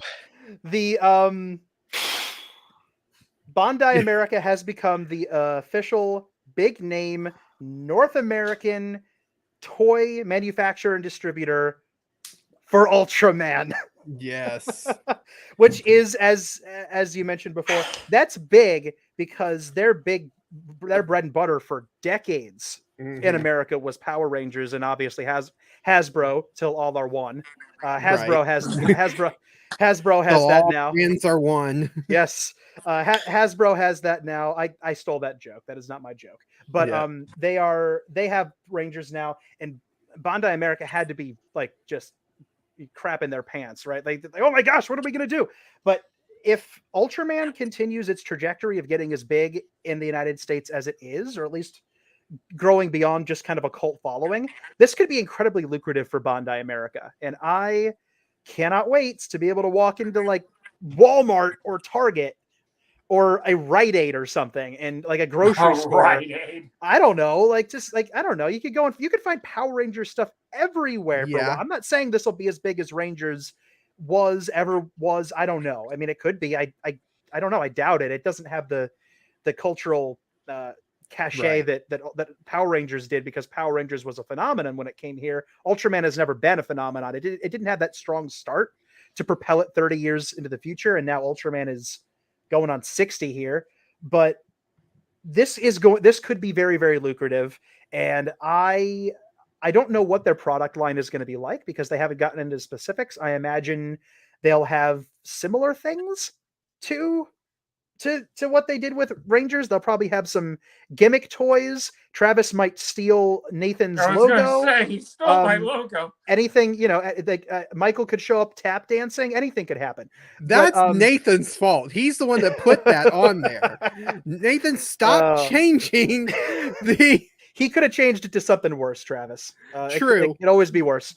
It could have been Rito. I'm just saying. Yeah, yes, that would have been worse. But they could do anything here. I imagine they might do gimmick figures along the lines with what they did, because they also did the Godzilla 2014 line back, oh my God, 9 years ago, and they had Godzillas where if you pulled their tail, their waist would move, and they had the one that looked like he was vomiting blue crud everywhere. They had some interesting gimmicky toys. They might do small play sets. They might do like they could do anything. They could do books. They could do all kinds of crazy stuff. We don't know anything yet. Right now, it's wild possibilities are endless. Yeah, it's just again going back to what we were talking about. If just Supro is sparing no expense when it comes to reaching out to the wider foreign market and the Western market, and the American market specifically. So yeah, let's give a shout out to Brendan, Autistic Lizard Productions on YouTube. Hey Brendan. I just wanted to give him a shout out.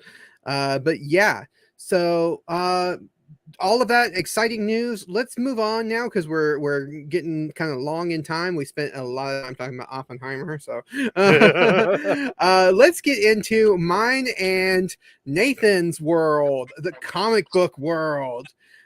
So, first bit of news, Nathan, you can chime in on this. IDW's Godzilla Here There Be Dragons #1 drops this coming Wednesday. June 21st. I thought it was already out. I've been seeing so much stuff about this on Twitter that I legitimately thought it had already come out. But then, yeah, it was like, it comes out this coming Wednesday. Yep.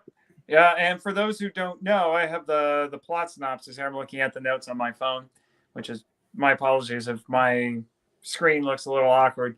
But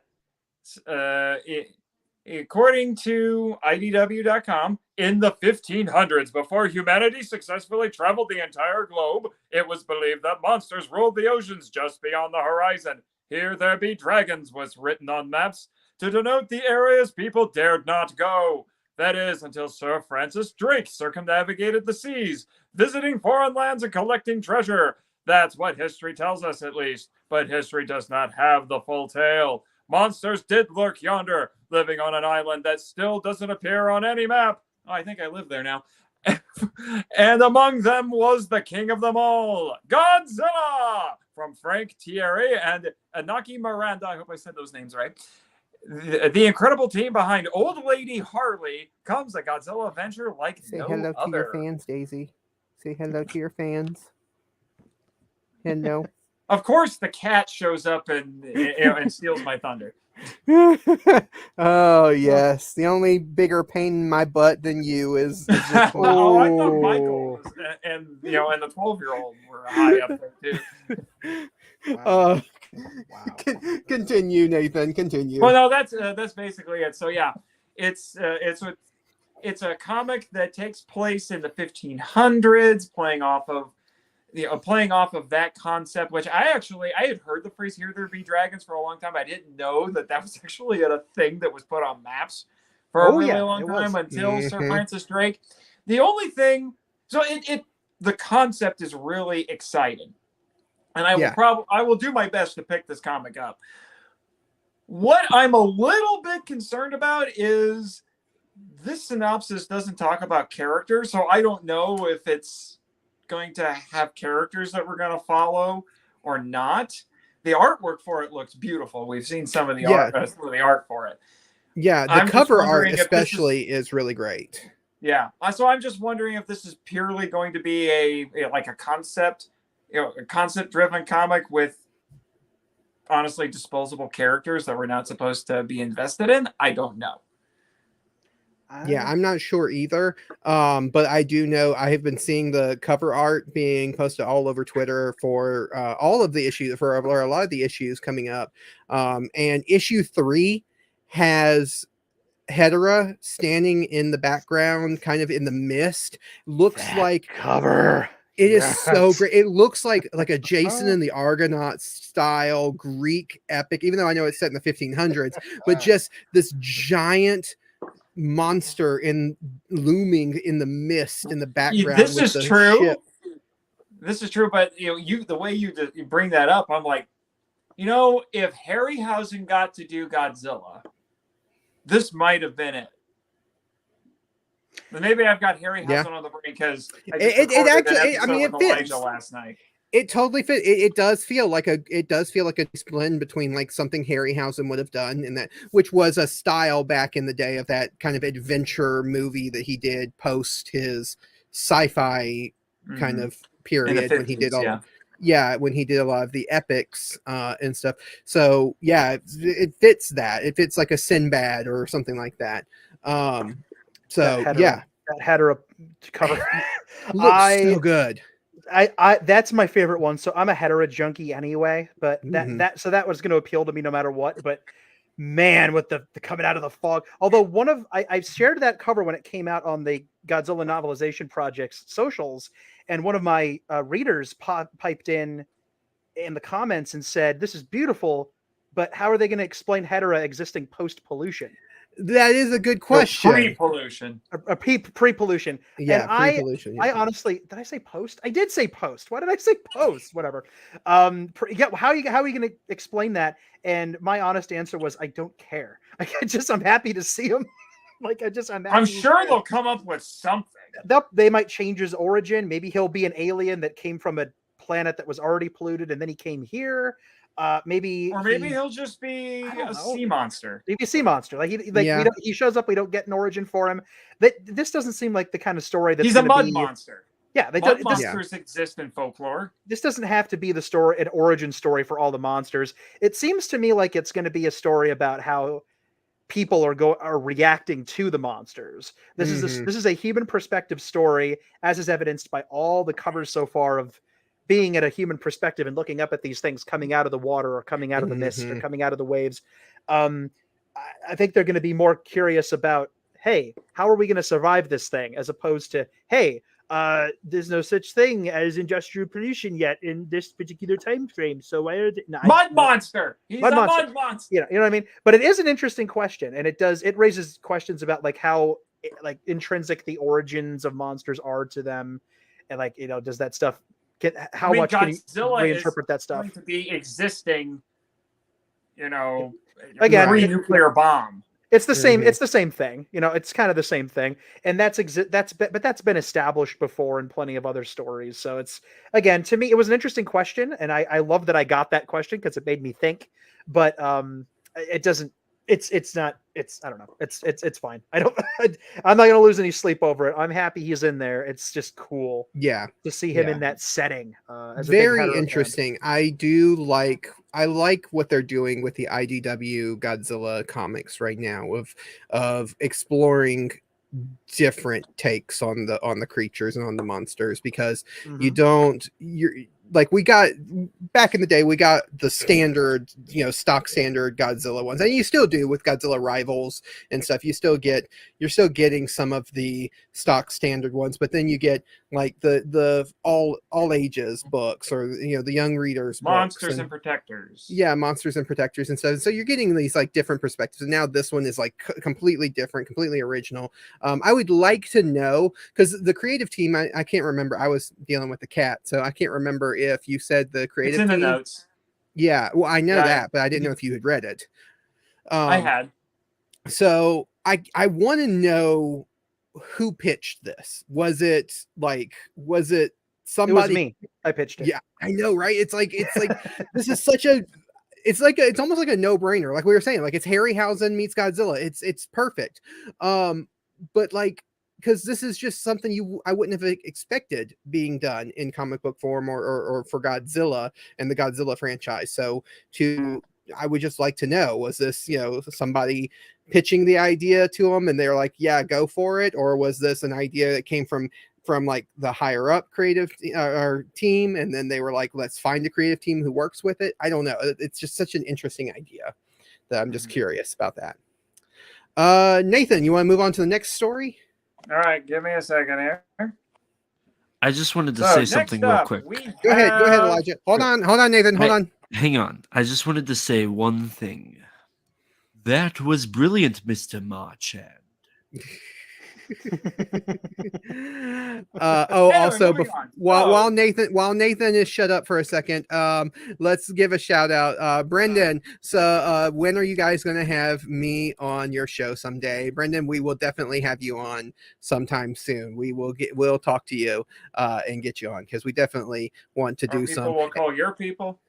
Yeah, because I know we're a few of us are going to be on your podcast, so you getting on our show would be good. So Yes. yeah, we'll work it out.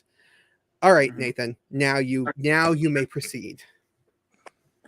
All righty. Yes, So next quite. up, we have some Super Sentai and Power Ranger adjacent news. I think I remember hearing this title before, and then I completely forgot about it. But Go Loser Ranger. Has anyone heard of that? Yes, yeah. I have not heard of this. This is fascinating. Well, it's a manga that is a parody of Super Sentai. It sounds when I read the description here, it sounds almost like Super Sentai Hunger Games, but funny. But it's getting an anime adaptation, and they just announced the studio who's going to be producing it.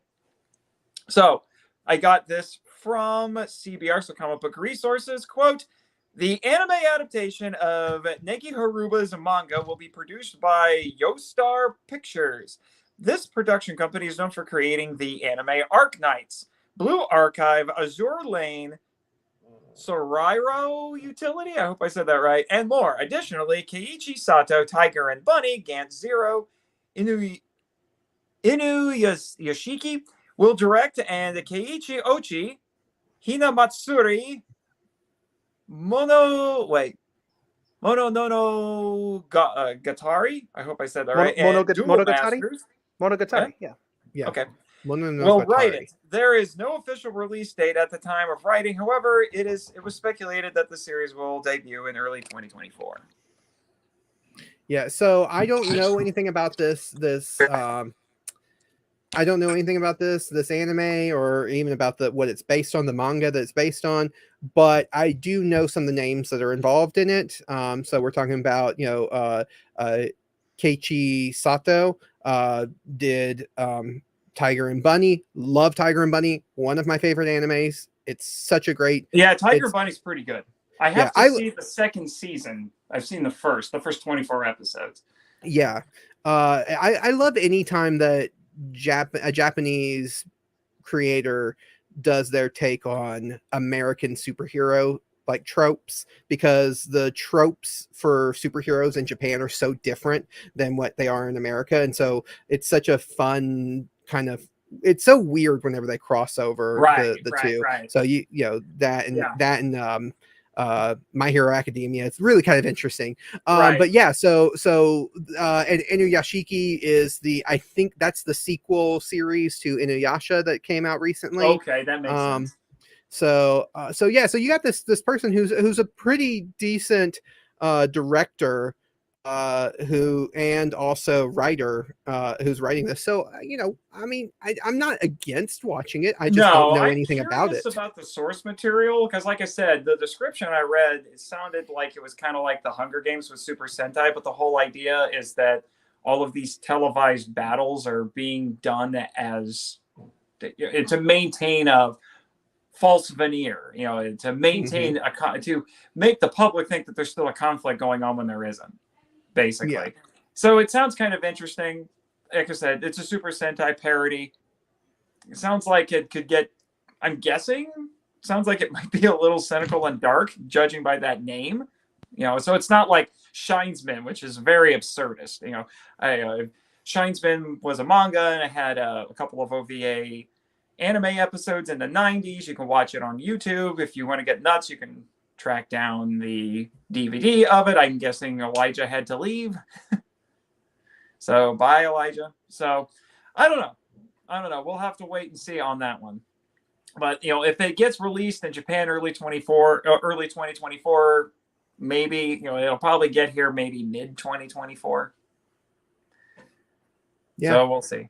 I'd be interested. Like I said, I'd be interested in seeing it. Just checking it out. Speaking of Super Sentai parodies, pastiches, let's talk about the next bit of news. Yep, this is from the Illuminerdi. We have a synopsis for Ranger Academy, which was, and unfortunately I missed Free Comic Book Day because we were at AMA. Mm-hmm. But this was basically announced, previewed, whatever, on Free Comic Book Day with a free issue. That's actually a common thing that comic book companies will do on Free Comic Book Day. So the synopsis goes as thus: if you had a chance to join the Power Rangers, would you do it? 13-year-old Sage lives on the isolated lunar colony of her adoptive father. Her days are spent farming, studying, raising livestock, but all that changes when, during a lunar storm, she comes across the wreckage of an astro shuttle with wounded passengers from an academy founded by the famed Zordon, where the brightest and most clever teens train to protect the universe from evil, people called Power Rangers. Sage and her friends will join together and work tirelessly to discover the truth of why the Green Ranger was erased from the Power Rangers' history. While Sage doubts herself more than ever, she must learn to trust her friends and trust herself. But only together can the Rangers in training right past wrongs and prevent the ancient enemy's takeover of the Academy and the contamination of the Morphin Grid. Acclaimed YA author Maria Mora Ingrande, I hope I said that right, makes a more phenomenal move with the Power Rangers realm, along with superstar artist Joe Mi-gyung, Eve, Children of the Moon. Yeah, that's something that he had worked on previously. Eve, Children of the Moon. So he is a Korean artist, if I'm not mistaken. Or at least Korean American, but I think he's Korean, actually, from Korea. Artist. This, for anybody who's not familiar with comic book kind of tropes and stuff, this follows kind of a typical comic book trope of, or I don't know if it's a comic book trope, but just a trend in comic books of doing like the Academy version of your typical superhero kind of universe. So we had Avengers Academy for a while, we had Gotham Academy, now we're getting Power Rangers Academy. So it kind of follows that same trend. I'm interested to see, because I don't think they've officially established where in the timeline of Power Rangers this falls. And actually, with the way Boom Studios comic books, the like Power Rangers universe has been going in Boom Studios, I don't think it really matters where in the timeline it takes place, because it's kind of like all over, jumping around. So, right. All right, guys, as much as I love to stay and chat about the mailbag, dinner's ready. I got to get going. So I'll see you later. All right. So we're going to say goodbye to Nathan. And like he hinted at, we are moving on from comics and video games news. We didn't really have any video game news to talk about. So we're moving on to the next bit of the podcast, which is, you want to say it with me, guys? The mailbag. Let me play the song. What's in the mail today?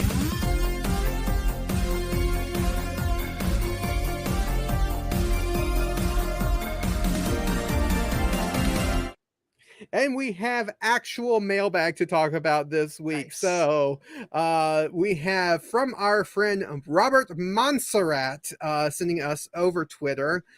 He says, I wish I could tune in, but he's attending a wedding today. So Robert, get off Twitter, because I saw you tweeting earlier. If you're at a wedding, then you should be on Twitter.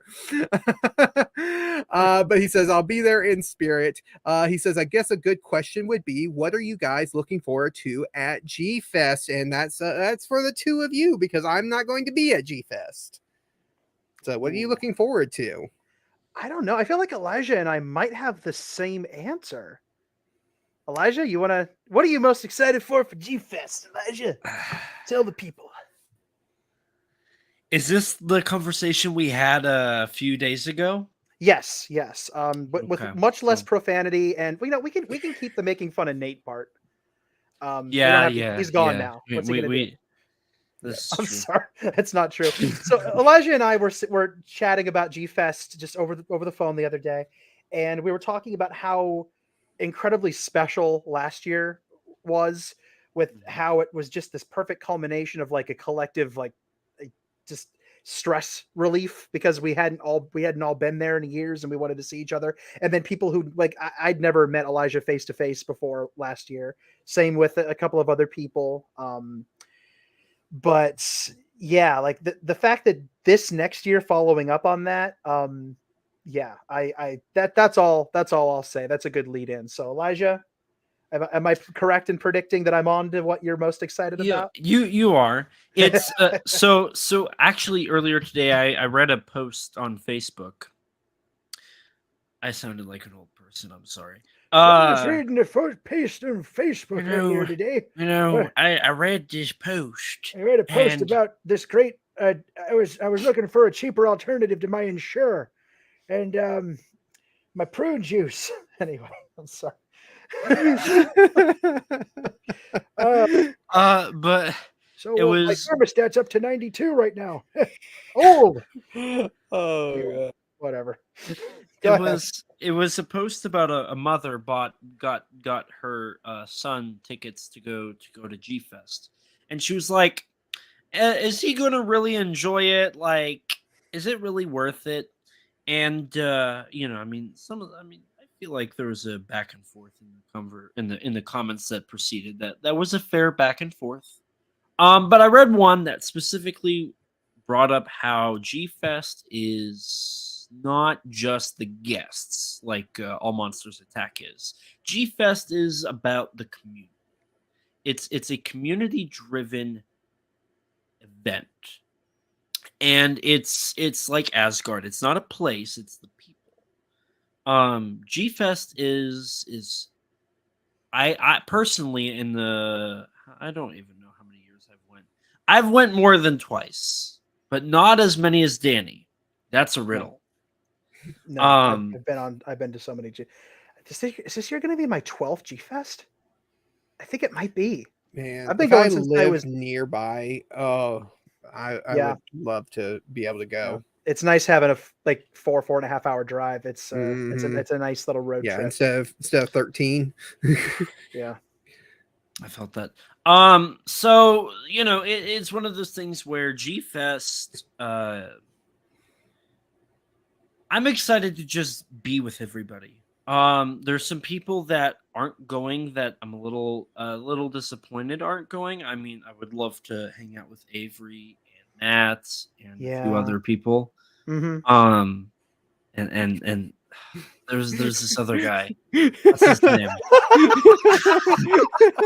I can't. I think it's hang on. I know you're talking about. Give me a second. Alejandro. Alejandro Alexander. But there's still plenty of people that are going. Like everybody's favorite dude that starts with the letter M, Michael.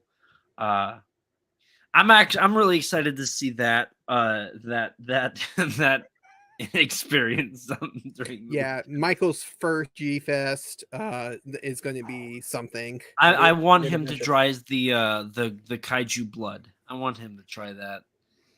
He would too. He would try that. I think he will. We'll see. But he would do it. But I'm excited to be with everybody. The panels I'm excited for, but I'm mostly just excited to be with everybody and just chilling and just going to the dealer's room together and seeing people that I know and people coming up to me and being like, hey, we have a men person, but it's great to finally meet you. Stuff like that. That was honestly the magical part of G Fest 2022 was just having those experiences, meeting those people and seeing everybody. And driving Danny crazy is always fun.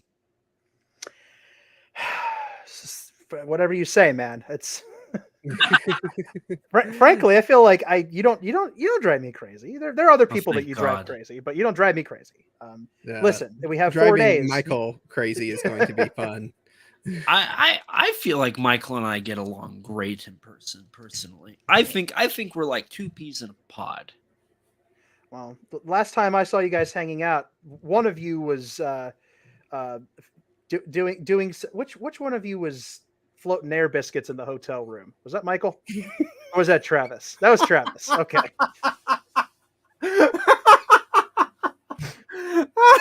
Then my point is moot because somebody. My hand just. I thought I smelled something. There was a rather harrowing night in the hotel room while we were trying to record. We almost got kicked out of our hotel. Like Somebody we was were pounding on the door. this close to getting kicked out of our hotel room. And I've never been like it's weird to be involved in like something that like that because I'm usually just so quiet and by myself. And not because of the farting. Excuse me. No. Well, that just... might have. Although that was rather loud, sir. But they had to evacuate the whole floor. Ladies and gentlemen, take everybody down. Everybody's in the lobby. We had a bomb threat. We weren't sure. All the Ben Faria's running out. Like he doesn't want anything to do with it. Ladies and gentlemen, welcome to that part of the stream. We are here now. Elijah's gone. He'll be down there for a minute. We just killed Elijah. Breathe. Head between your legs, Elijah. Deep breaths. You got this. So, did you say head between my legs? Yes, that's what you do. Yeah, you put your head down, and that helps with like hyperventilating. I don't think he believes me. Okay, whatever. We're not going there. Anyway, my answer briefly is my goodness, is the same. It's the same as Elijah's because G-Fest to me, yeah, it's a lot of it's about the the people, and it's about no. There are two reasons I love G-Fest. Number 1 and number 2. Yeah, get it? It's a potty joke. Anyway, I'm going to try to guide us back into sanity here. I will not succeed. But I'm gonna try. Nope. So G-Fest, yes, the guests are amazing. The chance to meet these people that fly in from the other side of the planet just to be with us, weirdos on the other side of the planet. We love what they do. And I mean, think about it. Some of these people, I mean, it always blew my mind when like Takarada-san or somebody who was in their 70s or 80s would make these 14-hour flights. I was jet lagged going to Japan when I was, a kid basically. And I couldn't imagine doing that in my 80s. That's insane. The things that these people do just to get here to see us, that's amazing and worth supporting. The guest list this year is amazing. I can't believe Yumiko Shaku is going to be there. That is like pinch me territory. I can't believe I'm going to get to meet Yumiko Shaku. I can't believe it. But that's great. The shopping's always great. The panels are great. I'm on 6 panels this year. I can finally talk about it. Some of us are doing panels together. Yep, we mentioned it earlier. Yeah. But again, at the core of all of that is what Elijah said. It's the people. And like he said, there are people that aren't going to be there this year that I really, really, really wish were there. Acquaintances and just like friends, some really, really good friends that are just, that they just couldn't make it. So it is what it is. But, like we're all going to be there. Big list of people. I won't go through everyone I know is going to be there. I'd be here too long, but I'm excited to see all those people. And if it's going to be anything as special, like how special it was last year, just in terms of, all the shopping together, eating together, all the sad hugs on the last day, it's going to be another special time because for me, it's about connecting with people because at the end of the day, Monday, I drive back and I'm right back into an environment where nobody in my immediate sphere gives a hoot about this stuff. The only 3 people that are anywhere near me that care about this stuff are me, myself, and I. That's it.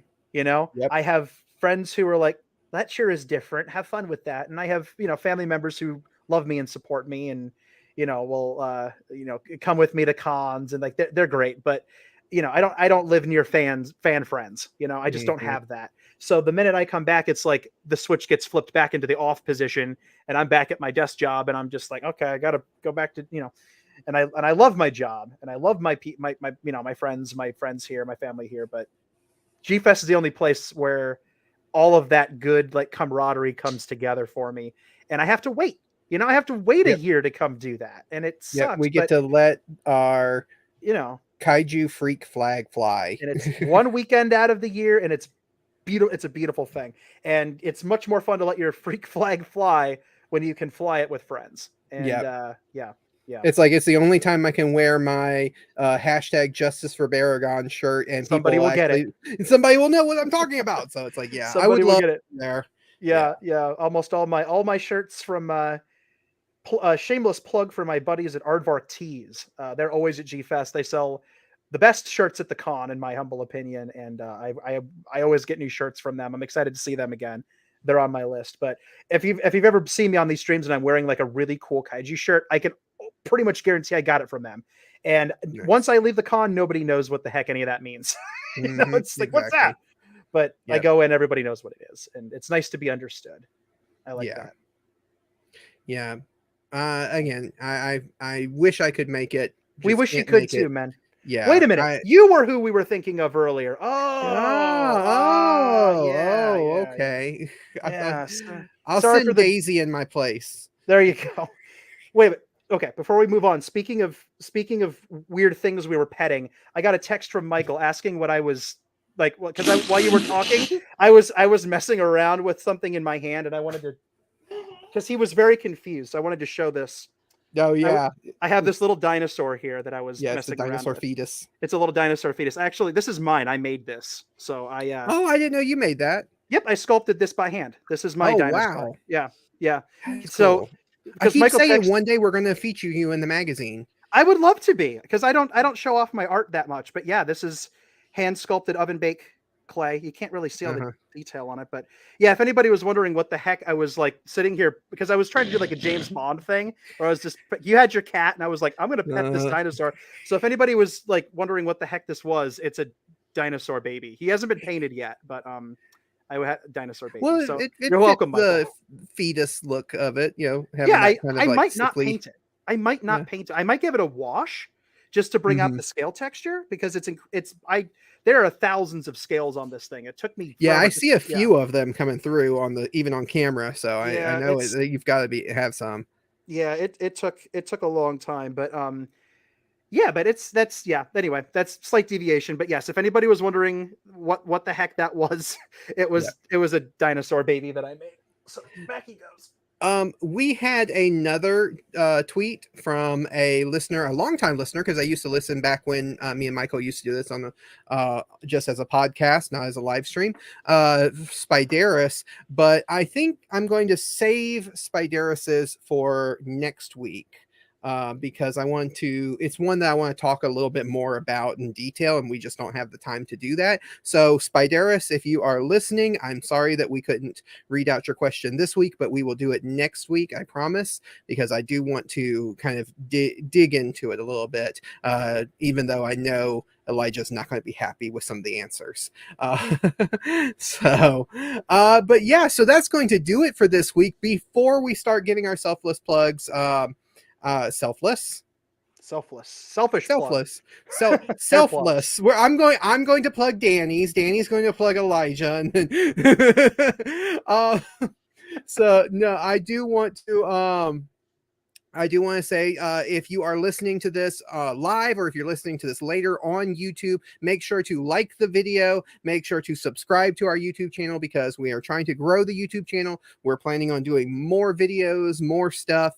There's already a lot of content. We're posting past episodes of podcasts, like the Henshin Men is now on there. We're still putting out more episodes of it, but there's a lot of episodes already on there. So make sure to subscribe to us, and the more subscribers we get, the more people we reach, actually, because YouTube starts promoting us and starts putting us in recommendations. So make sure to subscribe to us, and check out kaijuramenmedia.com if you are interested in the magazine. You can go pick up a copy, one of the last 9 copies of issue 9 of the magazine. Make sure to get it, because I would like to be sold out before we get to issue 10. Which is going to be coming up very soon. So And when we're sold out, we're sold out. So if you want a physical copy, make sure to grab it. It's all about King Kong. There's articles by these two knuckleheads and a few other knuckleheads. So you can go check it out. And if you're interested in any of the podcasts like The Power Trip, Henshin Men, even the Monster Island Film Vault, all of those things, you can check out Kaiju Ramen Media, because there's a lot of things going on there, even reviews and other posts, because we have a review of Shin Kamen Rider that I wrote is on there, and other things. You can check out for just all the great kaiju content that you want. Check out kaijuramenmedia.com. And now I'm going to let Danny start us off with the self promos. Shameless self-promotion. He's not here, so I had to do it. Hello, kaiju lovers. I'm Film Vault. He's not here. I have to. Yeah, I'll plug for him. Okay. My selfless, shameless self-promotion. Nailed it. Okay. Take two. Hello. Hi. How's it going? I am the. Why are you doing a Robert De Niro impression, Elijah? What are you doing? What is that? No, it's more like Marlon Brando. Brando. Dude, he's doing the Marlon Brando going on. It's very nice. Either that or he's turning into the angry video game nerd, and I'm not sure which. Anyway, Godzilla. I'm the creator and author of the Godzilla novelization project, and ongoing creative endeavor to write novels for all the Japanese Godzilla films and share them 100% free with any fan who wants to read them. If that sounds like your brand of insanity, check out the website, GodzillaNovelizationProject.com. There you will find all the books that have been published, serialized chapter by chapter. I've got short stories that adapt various corners of the Godzilla universe, timelines, blogs, all kinds of crazy stuff. You can follow along with the project and make little squares with your fingers like Travis over here by going to Twitter, Facebook. Just type in Godzilla Novelization Project. You'll find me there. You can send me emails. Like there's if you go to the website, there's a contact page there where you can find all the links, the pertinent links to face a book at me or tweet a tweet at me or email an email at me. All that good stuff. If you really like what you read, I'm on Patreon. If you want to hear me, or not hear me, but yes. If you want to hear me, wax philosophical about more kaiju stuff, I'm on this show a lot. I'm on Monster Island Film Vault too much.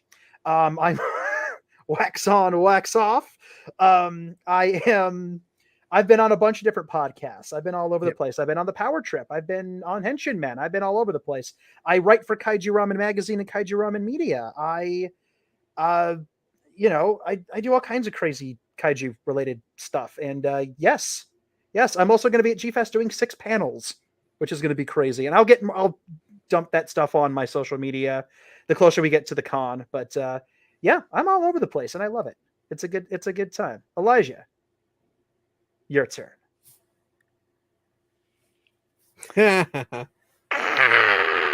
You're great, Danny. You're absolutely great. Like, let me tell you, I love your work. You're honestly the greatest writer in the history of Godzilla writers. So great job. You deserve everything. Again. You deserve everything you've done. Great job. Thank you. I'll David just call Caruso. you. I'll just. Let's go with that. I have no shame in we my know. promotion. Oh yeah, I know. Okay, Elijah, no voice. Come on, be sincere. give your promotion. What if the co-creator of this magazine requested this? What? Well, then he won't be the co-creator for long, because there's going to be a discussion after this. Do your thing. We're clearly riveted. So I have a YouTube channel. No voice. Drop it. What if it's still here? No. I will kick you and you won't get to promo anything. I'll just be over here for a minute, you guys. It's fine. I'm going to be over here. I'll be fine. That's child abuse.